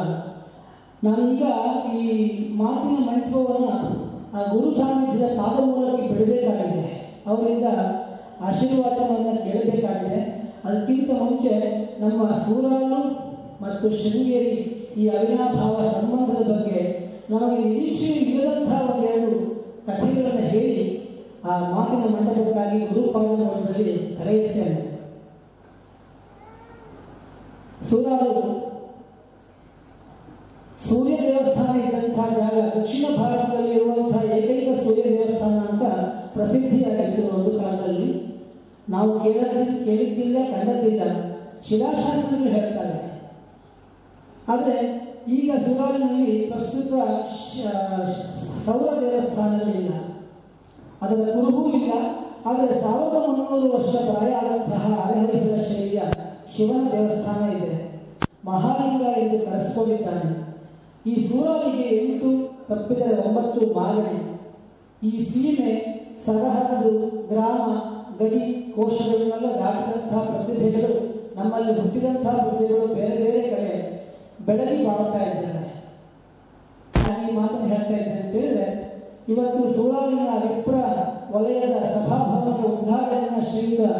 ಜಗದ್ಗುರು ಪರಮಹಂಸರು ತಮ್ಮ ಅಮೃತ ಹಸ್ತದಿಂದ ಈ ಅಮೃತ ಘಳಿಗೆಯಲ್ಲಿ 3 ಸಂಜೆ ಕಾಲಕ್ಕೆ ನೆರವೇರಿಸಿ ನಮಗೆ ಧನ್ಯತೆಯನ್ನು ವ್ಯಾಪಾರಿಸಿದ್ದಾರೆ. ಸೂರಾರಿಗೆ ಒಂದು ಅರಸೊತ್ತಿಗೆ ನಂಟಿದೆ. ವಿಜಯನಗರ ಸಾಮ್ರಾಜ್ಯ ಬೆಳೆದು ಬಾಳಿದಂಥ ಪರಿಯಲ್ಲಿ ಕೃಷ್ಣದೇವರಾಯನ ತನ್ನಂತರದ ರಾಜ ಮನೆತನದವರು ಬಾರ್ಕೂರು ಅರಸರನ್ನ ಸಾಮಂತರಾಗಿ ಇಟ್ಟುಕೊಂಡರಂತೆ.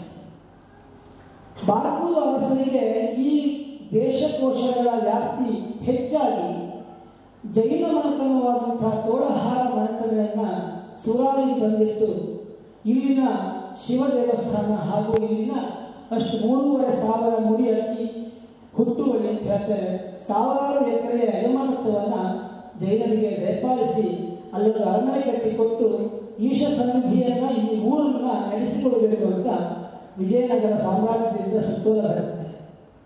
ತದನಂತರದಲ್ಲಿ ಈ ವಿಜಯನಗರ ಸಾಮ್ರಾಜ್ಯಕ್ಕೆ ಸಂಬಂಧಪಟ್ಟಂತಹ ಒಂದು ಆ ದೇವಾಲಯವೇ ನಮ್ಮ ದೇವಸ್ಥಾನ ಆಗಿ ಹೋಗುತ್ತೆ. ವಿಜಯನಗರ ಸಾಮ್ರಾಜ್ಯಕ್ಕೆ ಕಾರಣೀಭೂತರಾದವರು ಜಗದ್ಗುರು ಪೀಠದ ಮಹನೀಯರು, ಹಕ್ಕಮುಕ್ತರಿಗೆ ಸ್ವರ್ಣ ದೃಷ್ಟಿಯನ್ನು ದಯಪಾಲಿಸಿದಂತಹ ಮಹನೀಯರು ವಿದ್ಯಾರಣ್ಯರು.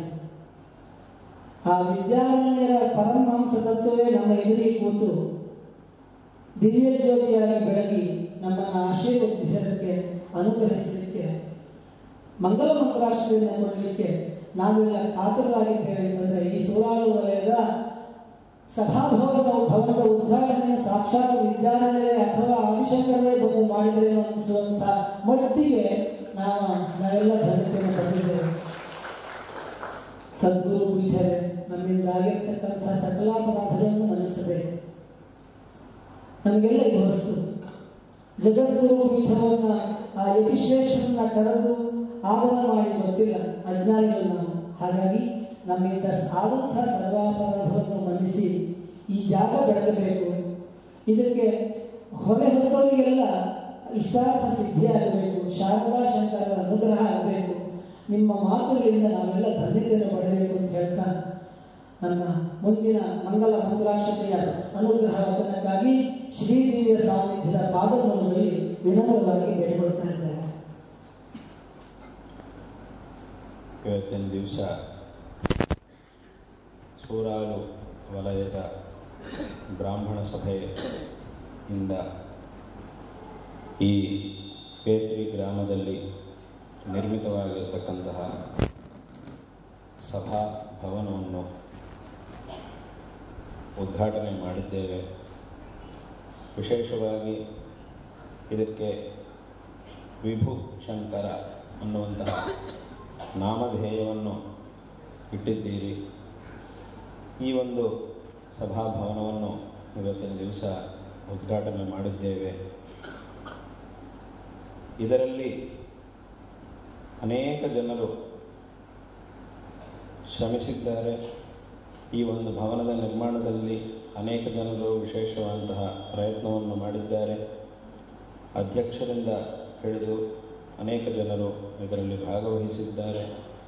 ಅನೇಕ ಜನರು ಸಹಕಾರವನ್ನು ಮಾಡಿದ್ದಾರೆ. ಇವರೆಲ್ಲರ ಒಂದು ಪರಿಶ್ರಮದಿಂದ, ಆ ಭಗವಂತನ ಅನುಗ್ರಹದಿಂದ ಈ ಒಂದು ಭವನವು ಇಷ್ಟು ಉತ್ತಮವಾದಂತಹ ರೀತಿಯಲ್ಲಿ ನಿರ್ಮಾಣಗೊಂಡಿದೆ. ವಿಶೇಷವಾಗಿ ಧಾರ್ಮಿಕವಾದಂತಹ ಕಾರ್ಯಗಳನ್ನು ಮಾಡುವುದಕ್ಕೆ ಈ ಒಂದು ಭವನವು ವಿಶೇಷವಾದಂತಹ ಕೇಂದ್ರವಾಗಿದೆ. ಇದು ಅತ್ಯಂತ ಸಂತೋಷಕರವಾದಂತಹ ವಿಷಯವಾಗಿದೆ.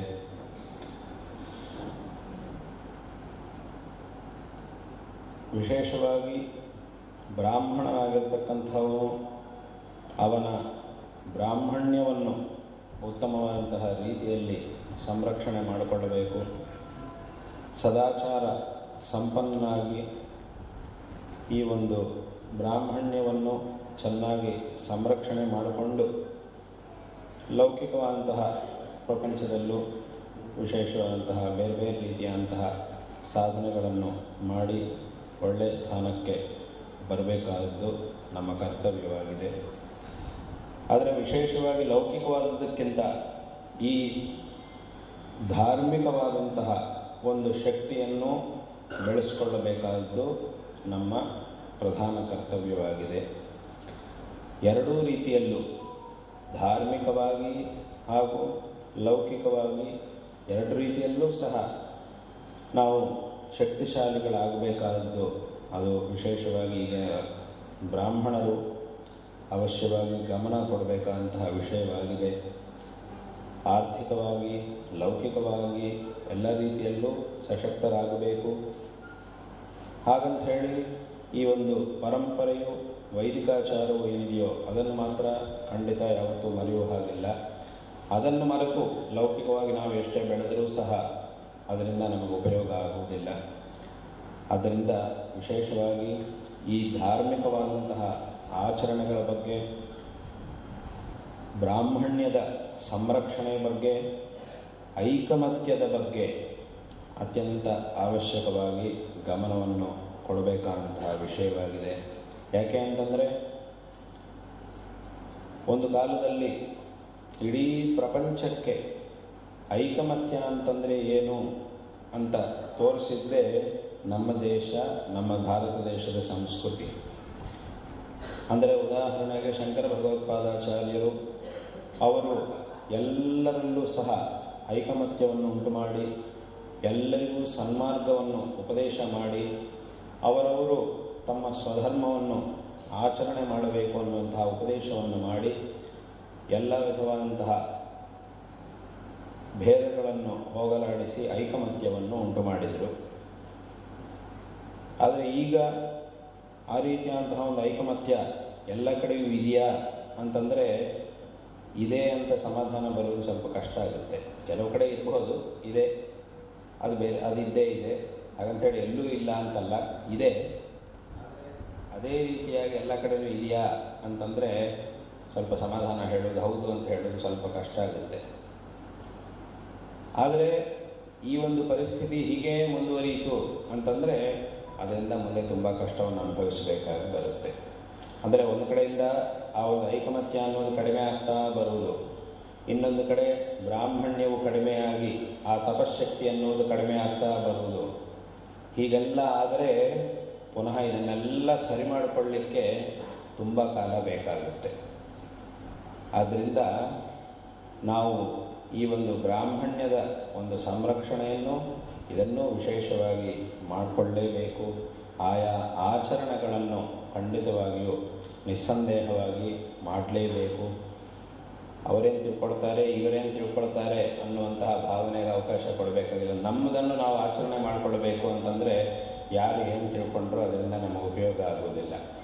ಯಾರು ಏನು ಬೇಕಾದರೂ ತಿಳ್ಕೊಳ್ಳಿ, ಅದರಿಂದ ನಮ್ಮದನ್ನು ನಾವು ಆಚರಣೆ ಮಾಡಿಕೊಂಡಾಗ ಮಾತ್ರ ನಮಗೆ ಶ್ರೇಯಸ್ಸು ಅನ್ನೋದು ಉಂಟಾಗುತ್ತೆ. ಬೇರೆ ಯಾರೂ ಸಹ ಏನೂ ತಿಳ್ಕೊಳ್ಳೋದಿಲ್ಲ. ನಾವು ಮಾಡುವುದನ್ನು ನೋಡಿ ಮೊದಲಿಗೆ ಒಂದು 2 ದಿವಸ ಸ್ವಲ್ಪ ಆಶ್ಚರ್ಯವಾಗಿ ನೋಡ್ತಾರೆ, ಇದೇನೋ ಮಾಡ್ತಿದ್ದಾರೆ ಅಂತ ತಿಳ್ಕೊಳ್ತಾರೆ. ಆಮೇಲೆ ಅವರಿಗೆ ಯಾವಾಗ ಅರ್ಥ ಆಗುತ್ತೋ ಇದು ಇವರ ಆಚಾರ, ಇವರ ಒಂದು ಆಚಾರವಿದು, ಅದನ್ನು ಅವರು ಆಚರಣೆ ಮಾಡ್ಕೊಳ್ತಾ ಇದ್ದಾರೆ ಅಂತ ಯಾವಾಗ ಗೊತ್ತಾಗುತ್ತೋ ಆಮೇಲೆ ಮತ್ತೆ ಅವರೇ ಸುಮ್ಮನೆ ಆಗ್ತಾರೆ. ಇಲ್ಲ ಆದರೂ ಸಹ ಮಾತಾಡ್ತಾನೆ ಇರ್ತಾರೆ ಅಂತಂದರೆ ಅಂಥವ್ರ ಬಾಯನ್ನು ಯಾರೂ ಮುಚ್ಚಲಿಕ್ಕೆ ಸಾಧ್ಯ ಆಗೋದಿಲ್ಲ. ಯಾಕಂದರೆ ಅವನಿಗೆ ಮಾತಾಡೋದೇ ಸ್ವಭಾವ. ಏನೋ ಒಂದು ಮಾತಾಡಿಲ್ಲ ಅಂತ ಅದು ನೀವು ಆ ಮಾತಾಡುವವನು ನೀವು ನಿಮ್ದು ಆಚರಣೆ ಮಾಡಿದರೂ ಮಾತಾಡ್ತಾನೆ, ಮಾಡದೇ ಇದ್ದರೂ ಏನೋ ಒಂದನ್ನು ಕಂಡುಹಿಡಿದು ಮಾತಾಡ್ತಾನೆ ಇರ್ತಾನೆ. ಇಲ್ಲದೇ ಇರುವಂಥದ್ದನ್ನು ಇನ್ನು ಕನಿಷ್ಠ ಕೊನೆಗೆ ಏನೋ ಆಕ್ಷೇಪ ಮಾಡಲಿಕ್ಕೆ ಏನೋ ಅಂಶ ಸಿಗಲೇ ಇಲ್ಲ ಅಂತಂದರೆ ಇಲ್ಲದೇ ಇದ್ದಿದ್ದನ್ನು ಆರೋಪ ಮಾಡಿ ಆದರೂ ಏನೋ ಒಂದು ಮಾತಾಡ್ತಾನೆ ಇರ್ತಾನೆ. ಯಾಕೆ ಅಂತಂದರೆ ಅಲ್ಲಿ ಸಮಸ್ಯೆ ಇರುವುದು ಅವನೊಳಗೆ. ಯಾಕಂದರೆ ಮಾತಾಡಿದ್ರೆ ಅವನಿಗೆ ನಿದ್ರೆ ಬರುವುದಿಲ್ಲ, ಮಾತಾಡಲಿಲ್ಲ ಅಂದರೆ ಅವನಿಗೆ ಹೊಟ್ಟೆ ತುಂಬುವುದಿಲ್ಲ. ಊಟ ಮಾಡಿದರೂ ಹೊಟ್ಟೆ ತುಂಬಲ್ಲ, ಅವನಿಗೆ ಮಾತಾಡಿದರೆ ಮಾತ್ರ ಏನೋ ಒಂದು ಇನ್ನೊಬ್ಬರನ್ನು ನಿಂದನೆ ಮಾಡಿದರೆ ಮಾತ್ರ ಹೊಟ್ಟೆ ತುಂಬುವುದು. ಆ ಥರದವರು ಲೋಕದಲ್ಲಿ ಇದ್ದೇ ಇರ್ತಾರೆ. ಅಂಥವ್ರ ಬಾಯಿಯನ್ನು ಮುಚ್ಚುವಂತಹ ಪ್ರಯತ್ನ ಮಾಡುವುದು ವ್ಯರ್ಥ, ಮುಚ್ಚಲಿಕ್ಕೆ ಸಾಧ್ಯವೂ ಆಗುವುದಿಲ್ಲ. ಆದ್ದರಿಂದ ಈ ಒಂದು ಆಚರಣೆಗಳನ್ನು ನಾವು ಮಾಡಿಕೊಳ್ಬೇಕಾದ್ದು, ಈ ಒಂದು ಬ್ರಾಹ್ಮಣ್ಯವನ್ನು ಸಂರಕ್ಷಣೆ ಮಾಡಿಕೊಳ್ಬೇಕಾದ್ದು ಇದು ಅತ್ಯಂತ ಅವಶ್ಯಕವಾದದ್ದು. ಅದರ ಜೊತೆಗೆ ಲೌಕಿಕವಾಗಿಯೂ ಒಳ್ಳೆಯ ರೀತಿಯಲ್ಲಿ ನಾವು ಮುಂದೆ ಬಂದು ಸಶಕ್ತರಾಗಿ ಆಗಬೇಕಾದದ್ದು ಸಹ ಬೇರೆ ಬೇರೆ ರೀತಿಯಾದಂತಹ ಕ್ಷೇತ್ರಗಳಲ್ಲಿ ನಾವು ಸಶಕ್ತರಾಗಬೇಕಾದದ್ದು ಸಹ ಅತ್ಯಂತ ಅವಶ್ಯಕವಾಗಿದೆ. ಈ ರೀತಿಯಾಗಿ ಮಾಡಿದಾಗ ಸಮಾಜವು ಇನ್ನೂ ಸಹ ವಿಶೇಷವಾದಂತಹ ಅಭಿವೃದ್ಧಿಯನ್ನು ಹೊಂದುವುದಕ್ಕೆ ಸಾಧ್ಯ ಆಗುತ್ತೆ. ಈ ಒಂದು ಊರಿನಲ್ಲಿ ನಾವು ಆರಂಭದಲ್ಲಿ ಹೇಳಿದಂತೆ ಇಂತಹ ಒಂದು ಸುಂದರವಾದಂತಹ ವಿಶಿಷ್ಟವಾದಂತಹ ಒಂದು ಸುಸಜ್ಜಿತವಾದಂತಹ ಸಭಾಭವನವನ್ನು ನಿರ್ಮಾಣ ಮಾಡಿರುವುದು ಅತ್ಯಂತ ಸಂತೋಷಕರವಾದಂತಹ ಒಂದು ವಿಷಯವಾಗಿದೆ.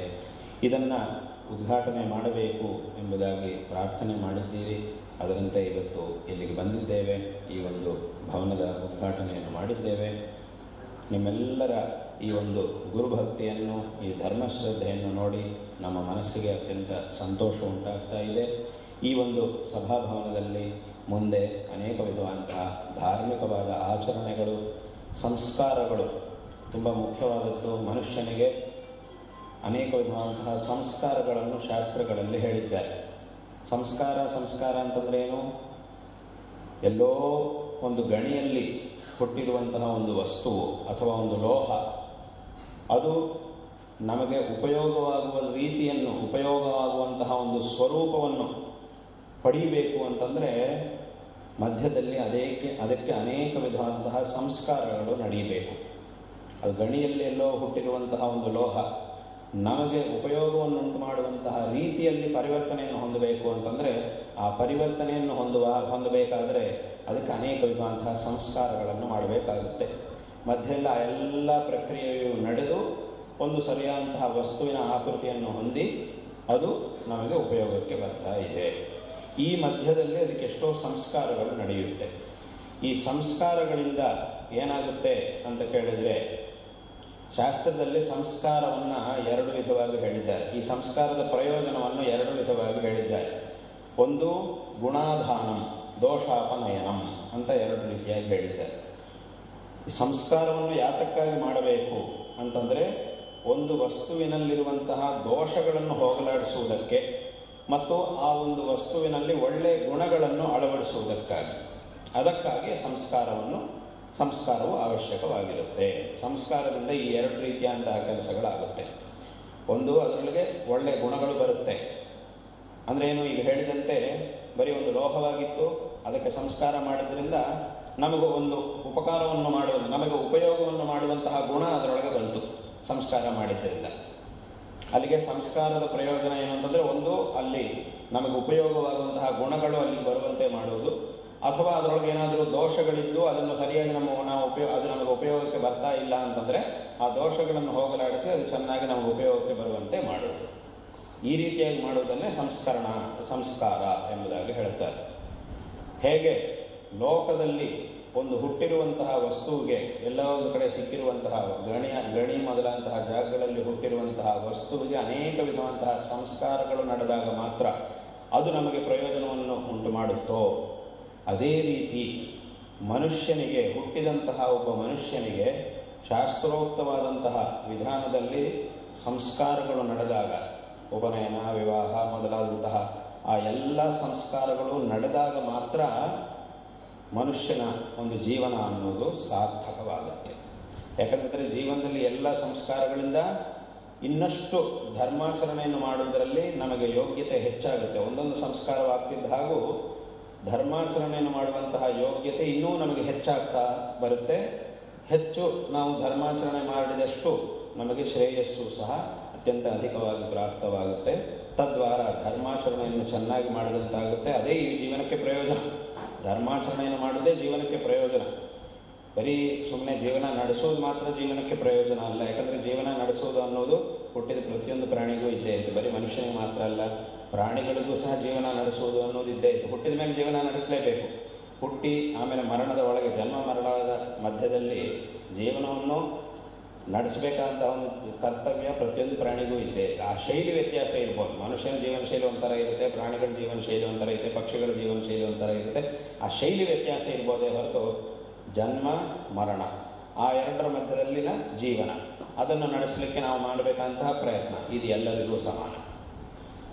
ಆದರೆ ಮನುಷ್ಯನಿಗೆ ಮಾತ್ರ ಒಂದು ಹೆಚ್ಚಿನ ಒಂದು ಅವಕಾಶ ಏನು ಅಂತಂದರೆ, ಬರೀ ಜೀವನ ನಡೆಸುವುದು ಮಾತ್ರ ಅಲ್ಲದೆ ಇದನ್ನು ಸಾರ್ಥಕ ಮಾಡಿಕೊಳ್ಳೋದು. ಇರುವಂತಹ ಸ್ಥಿತಿಯಿಂದ ಇನ್ನೂ ಉತ್ತಮವಂತಹ ಸ್ಥಿತಿಯನ್ನು ತಲುಪಿ ಇನ್ನೂ ಹೆಚ್ಚಿನ ಶ್ರೇಯಸ್ಸನ್ನು ಪಡೆಯುವಂತಹ ಒಂದು ಅವಕಾಶ ಅದು ಮನುಷ್ಯನಿಗೆ ಮಾತ್ರವೇ ಇದೆ. ಆ ಅವಕಾಶ, ಆ ಒಂದು ಶಕ್ತಿ, ಆ ಒಂದು ಬುದ್ಧಿಶಕ್ತಿ ಇದೆಲ್ಲವೂ ಮನುಷ್ಯನಿಗೆ ಮಾತ್ರವೇ ಇದೆ.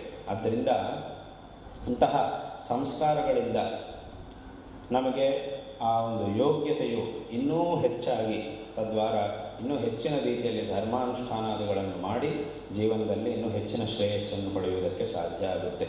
ಹಾಗಾಗಿ ಇದೆಲ್ಲ ಈ ಸಂಸ್ಕಾರಗಳು, ಉಪನಯನ, ವಿವಾಹ ಇತ್ಯಾದಿಗಳೆಲ್ಲ ಅದ್ಯಾವುದೋ ಸುಮ್ಮನೆ ಯಾವುದೋ ಒಂದಕ್ಕೋಸ್ಕರ ಆಚರಣೆ ಮಾಡುವಂತಹ ಕೆಲಸಗಳಲ್ಲ. ಇದೊಂದು ಸಂಸ್ಕಾರ. ಒಂದು ಉಪನಯನ ಅಂತಂದರೆ ಏನು, ಸುಮ್ಮನೆ ಉಪನಯನ ಮಾಡಿಕೊಂಡು ಆವತ್ತು ಉಪನಯನ ಮಾಡಿ ಆಯಿತು, ದೊಡ್ಡ ಪತ್ರಿಕೆ ಹಾಕಿಸಿ ಆಯಿತು, ಎಲ್ಲರನ್ನೂ ಕರೆದಾಯಿತು, ದೊಡ್ಡದಾಗಿ ಎಲ್ಲ ಕಾರ್ಯಕ್ರಮ ಮಾಡಾಯಿತು, ಎಲ್ಲರಿಗೂ ದೊಡ್ಡದಾಗಿ ಬ್ರಹ್ಮಾಂಡವಾಗಿ ಊಟ ಹಾಕಿ ಆಯಿತು, ಎಲ್ಲ ಹೋಗಾಯಿತು, ಅಲ್ಲಿಗೆ ಮುಂದಾಯಿತು. ಆಮೇಲೆ ಮತ್ತೆ ಪುನಃ ಉಪನಯನ ಆಗಿದೆ ನನಗೆ ಅನ್ನೋ ವಿಷಯನೂ ಮರ್ತೋಗ್ಬಿಡುತ್ತೆ. ಆ ವಿಷಯನ ಜ್ಞಾಪಕ ಇದೆಯಾ ಇಲ್ವಾ ಅನ್ನೋ ಪರಿಸ್ಥಿತಿಗೆ ಹೋಗಿಬಿಟ್ರೆ ಅದರಿಂದ ಉಪಯೋಗ ಇಲ್ಲ. ಆಮೇಲೆ ಅವನಿಗೆ ಜ್ಞಾಪಕವೇ ಇರಲ್ಲ, ಕೇಳಿದರೆ ಸಂಧ್ಯಾವಂದನೆ ಮಾಡುವುದಿಲ್ಲ, ಜನಿವಾರ ಹಾಕ್ಕೊಳ್ಳೋದಿಲ್ಲ, ಅದನ್ನೇ ಬಿಟ್ಬಿಡ್ತಾನೆ. ಇಂತಹ ಸ್ಥಿತಿಗೆ ಹೋಗ್ಬಿಟ್ರೆ ಆವಾಗ ಅದು ಉಪಯೋಗ ಇಲ್ಲ. ಅಥವಾ ವಿವಾಹ ಆಗಿದೆ ಅಂತಂದರೆ ಪುನಃ ವಿವಾಹ ಆದ ನಂತರ ಗೃಹಸ್ಥ ಧರ್ಮಗಳು, ಗೃಹಸ್ಥ ಆಶ್ರಮ ಇತ್ಯಾದಿಗಳೆಲ್ಲ ಇದೆ. ಮತ್ತು ವಿವಾಹ ಅಂತಂದರೆ ಸುಮ್ಮನೆ ಅದು ಯಾವುದೋ ಒಂದು ಒಂದು ಕಂಪನಿ ಜೊತೆಗೆ ಮಾಡಿಕೊಳ್ಳುವ MOU ಅಲ್ಲ. ಅದು MOU ಮಾಡಿಕೊಂಡು ಸರಿ ಈಗ MOU ಮಾಡ್ಕೊಳ್ತೀವಿ, ಒಂದಿಷ್ಟು ವರ್ಷಕ್ಕೆ ಮಾಡ್ಕೊಳ್ತೀವಿ, ಆಮೇಲೆ ಬೇಕಾದರೆ ಇರ್ತೀವಿ, ಇಲ್ಲದೆ ಹೋದರೆ ಬಿಟ್ಬಿಡ್ತೀವಿ, ಅದನ್ನೇ ಮುಂದುವರಿಸ್ತೀವಿ ಬೇಕು ಅಂದರೆ. ಹಾಗೆ ಮಾಡ್ತಾರೆ, MOU ಮಾಡ್ಕೊಳ್ತಾರೆ 3 ವರ್ಷಕ್ಕೆ ಅಂತ ಮಾಡ್ತಾರೆ. ಆಮೇಲೆ ಅವ್ರದ್ದು ಇವರಿಗೆ ಹಿಡಿಸ್ತು ಅಂತಂದರೆ ಅದನ್ನು ಮುಂದುವರಿಸ್ತಾರೆ. ಇಲ್ಲಾಂದರೆ ಸಾಕಪ್ಪ ಆಯಿತು ಬೇರೆ ಕಂಪನಿ ನೋಡ್ಕೊಳ್ತೀವಿ ಅಂತ ಹೇಗೆ ನೋಡ್ಕೊಳ್ಳೋದು, ಈ ರೀತಿ ಆಗುತ್ತಲ್ಲ, ಅಂತಹದ್ದಲ್ಲ ಇದು. ವಿವಾಹ ಅಂತಂದರೆ ಅದೊಂದು ಸಂಸ್ಕಾರ. ಆ ಒಂದು ಸಂಸ್ಕಾರಕ್ಕೆ ಅದರದ್ದೇ ಆಗಿರತಕ್ಕಂತಹ ನಿಯಮಗಳು ಅದೆಲ್ಲ ಇವೆ. ಇದನ್ನೆಲ್ಲ ಹೇಗೆ ಪರಿಪಾಲನೆ ಮಾಡಿದ್ದಾರೆ ಅನ್ನೋದನ್ನು ನಮ್ಮ ಹಿರಿಯರನ್ನು ನೋಡಿ ನಾವು ತಿಳ್ಕೊಳ್ಬೋದು. ಹೇಗೆ ಆ ಒಂದು ಸಂಸ್ಕಾರ ವಿವಾಹವನ್ನು ಮಾಡಿಕೊಂಡು ಆ ಒಂದು ಗೃಹಸ್ಥಾಶ್ರಮವನ್ನು ಯಾವ ರೀತಿಯಾಗಿ ಅವರು ನಡೆಸ್ಕೊಂಡು ಬಂದಿದ್ದಾರೆ, ಸ್ಥಿರವಾದಂತಹ ಬುದ್ಧಿಯಿಂದ, ಸ್ಥಿರ ಚಿತ್ತದಿಂದ, ಸ್ಥಿತ ಪ್ರಜ್ಞರಾಗಿ ಅವರ ಆ ಒಂದು ಧರ್ಮವನ್ನು ಹೇಗೆ ಕೊನೆಯ ತನಕ ಅನುಷ್ಠಾನ ಮಾಡಿಕೊಂಡು ಹೋಗಿದ್ದಾರೆ ಅನ್ನೋದನ್ನು ನಮ್ಮ ಹಿರಿಯರ ಎಷ್ಟೋ ಜನರನ್ನು ನಾವು ನೋಡ್ಬೋದು. ನಮ್ಮ ಎದುರುಗಡೆನೇ, ನಮ್ಮ ಕಣ್ಣೆದುರಿಗೇನೆ ಅಂಥ ಉದಾಹರಣೆಗಳು ಬೇಕಾದಷ್ಟಿವೆ. ಅಂತಹ ಜನರು ಬೇಕಾದಷ್ಟು ಜನ ಇದ್ದಾರೆ. ಹಾಗಾಗಿ ಇದೆಲ್ಲ ನಮ್ಮ ಜೀವನವನ್ನು ಸಾರ್ಥಕ ಮಾಡುವಂತಹ, ನಮಗೆ ಶ್ರೇಯಸ್ಸನ್ನು ಉಂಟು ಮಾಡುವಂತಹ ಸಂಸ್ಕಾರಗಳು. ಹಾಗೆ ಇಂತಹ ಒಂದು ಸಂಸ್ಕಾರಗಳ ವಿಷಯದಲ್ಲಿ ಪ್ರತಿಯೊಬ್ಬರೂ ಸಹ ಸಾವಧಾನವಾಗಿರಬೇಕು.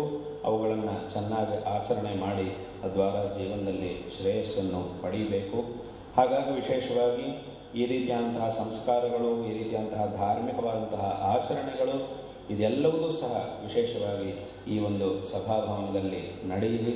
ಇಂತಹ ಸಂಸ್ಕಾರಗಳ ಆಚರಣೆಗಳು ಮತ್ತು ವಿಶೇಷವಾಗಿ ಧರ್ಮ ಜಾಗರಣೆಯನ್ನು ಉಂಟು ಮಾಡುವಂತಹ ಕಾರ್ಯಗಳು, ಒಳ್ಳೆಯ ಕಾರ್ಯಗಳು ಇಲ್ಲಿ ಈ ಒಂದು ಸಭಾಭವನದಲ್ಲಿ ವಿಶೇಷವಾಗಿ ನಡೆಯಲಿಕ್ಕೆ ಒಂದು ವಿಶೇಷವಾದಂತಹ ವ್ಯವಸ್ಥೆ ಆಯಿತು. ಇದನ್ನು ನಿರ್ಮಾಣ ಮಾಡಿದ್ದರಿಂದ ಇದು ಅತ್ಯಂತ ಸಂತೋಷಕರವಾದಂತಹ ಒಂದು ವಿಷಯ. ಆದ್ದರಿಂದ ಈ ಒಂದು ಸಂದರ್ಭದಲ್ಲಿ ನಿಮಗೆಲ್ಲರಿಗೂ ಸಹ ನಾರಾಯಣ ಸ್ಮರಣಪೂರ್ವಕವಾಗಿ ಆಶೀರ್ವಾದಗಳನ್ನು ಮಾಡ್ತಾ ಇದ್ದೇವೆ. ಶಾರದಾ ಚಂದ್ರಮೌಳೀಶ್ವರ ಹಾಗೂ ನಮ್ಮ ಗುರುಗಳ ಪರಿಪೂರ್ಣವಾದಂತಹ ಅನುಗ್ರಹ ನಿಮ್ಮೆಲ್ಲರ ಮೇಲೆ ಸದಾಕಾಲ ಇರಲಿ. ತದ್ವಾರ ಎಲ್ಲರಿಗೂ ಸಹ ಎಲ್ಲ ರೀತಿಯಾದಂತಹ ಶ್ರೇಯಸ್ಸುಗಳು ಲಭಿಸಲಿ ಎಂಬುದಾಗಿ ಸಂದರ್ಭದಲ್ಲಿ ಆಶೀರ್ವಾದಗಳನ್ನು ಮಾಡ್ತಾ ಇದ್ದೇವೆ. ಈ ಸಂದರ್ಭದಲ್ಲಿ ಇಲ್ಲಿಯ ಅಧ್ಯಕ್ಷರಾಗಿರ್ತಕ್ಕಂತಹ ಮಂಜುನಾಥ್ ಹೆಬ್ಬಾರ್ ಅವರು ಮತ್ತು ಅವ್ರ ಜೊತೆಗೆ ಇರ್ತಕ್ಕಂತಹ ಎಲ್ಲರೂ ಸಹ ಈ ಒಂದು ಬ್ರಾಹ್ಮಣ ಸಭೆಯ ಎಲ್ಲ ಸಜ್ಜನರಿಗೂ ಸಹ ಈ ಸಂದರ್ಭದಲ್ಲಿ ನಾವು ನಾರಾಯಣ ಸ್ಮರಣಪೂರ್ವಕವಾಗಿ ಆಶೀರ್ವಾದಗಳನ್ನು ಮಾಡ್ತಾ ಇದ್ದೇವೆ. ಮತ್ತು ವಿಶೇಷವಾಗಿ ನಮ್ಮ ಪ್ರೀತಿಪಾತ್ರರಾಗಿರ್ತಕ್ಕಂಥವರು ದೇವಿ ಪ್ರಸಾದ್ ತಂತ್ರಿಗಳವರು ಅವರಿಗೂ ಮತ್ತು ಎಲ್ಲರಿಗೂ ಸಹ ಎಲ್ಲ ವೇದಿಕರಿಗೂ ಎಲ್ಲರಿಗೂ ಸಹ ಮತ್ತೊಮ್ಮೆ ಆಶೀರ್ವಾದಗಳನ್ನು ಮಾಡ್ತಾ ಈ ಒಂದು ಸಭಾಭವನವು ಸಾರ್ಥಕವಾಗಿ ಎಲ್ಲರಿಗೂ ಸಹ ಉಪಯೋಗವಾಗಲಿ, ಇದರ ಒಂದು ಉದ್ದೇಶವು ನೆರವೇರಲಿ, ಎಲ್ಲರಿಗೂ ಸಹ ಉಪಯೋಗವಾಗಲಿ ಎಂಬುದಾಗಿ ಹೇಳ್ತಾ ಇದರ ಒಂದು ನಿರ್ಮಾಣದಲ್ಲಿ ಯಾರ್ಯಾರು ಶ್ರಮಿಸಿದ್ದಾರೋ, ಸಹಕರಿಸಿದ್ದಾರೋ ಅವರೆಲ್ಲರಿಗೂ ಸಹ ಮತ್ತೊಮ್ಮೆ ಆಶೀರ್ವಾದಗಳನ್ನು ತಿಳಿಸ್ತಾ ಎಲ್ಲರಿಗೂ ಆಶೀರ್ವಾದಗಳನ್ನು ತಿಳಿಸಿ ಈ ಮಾತುಗಳನ್ನು ಇಲ್ಲಿ ಮುಕ್ತಾಯ ಮಾಡ್ತೇವೆ. ಹರ ನಮಃ ಪಾರ್ವತೀ ಪತಯೇ ಹರ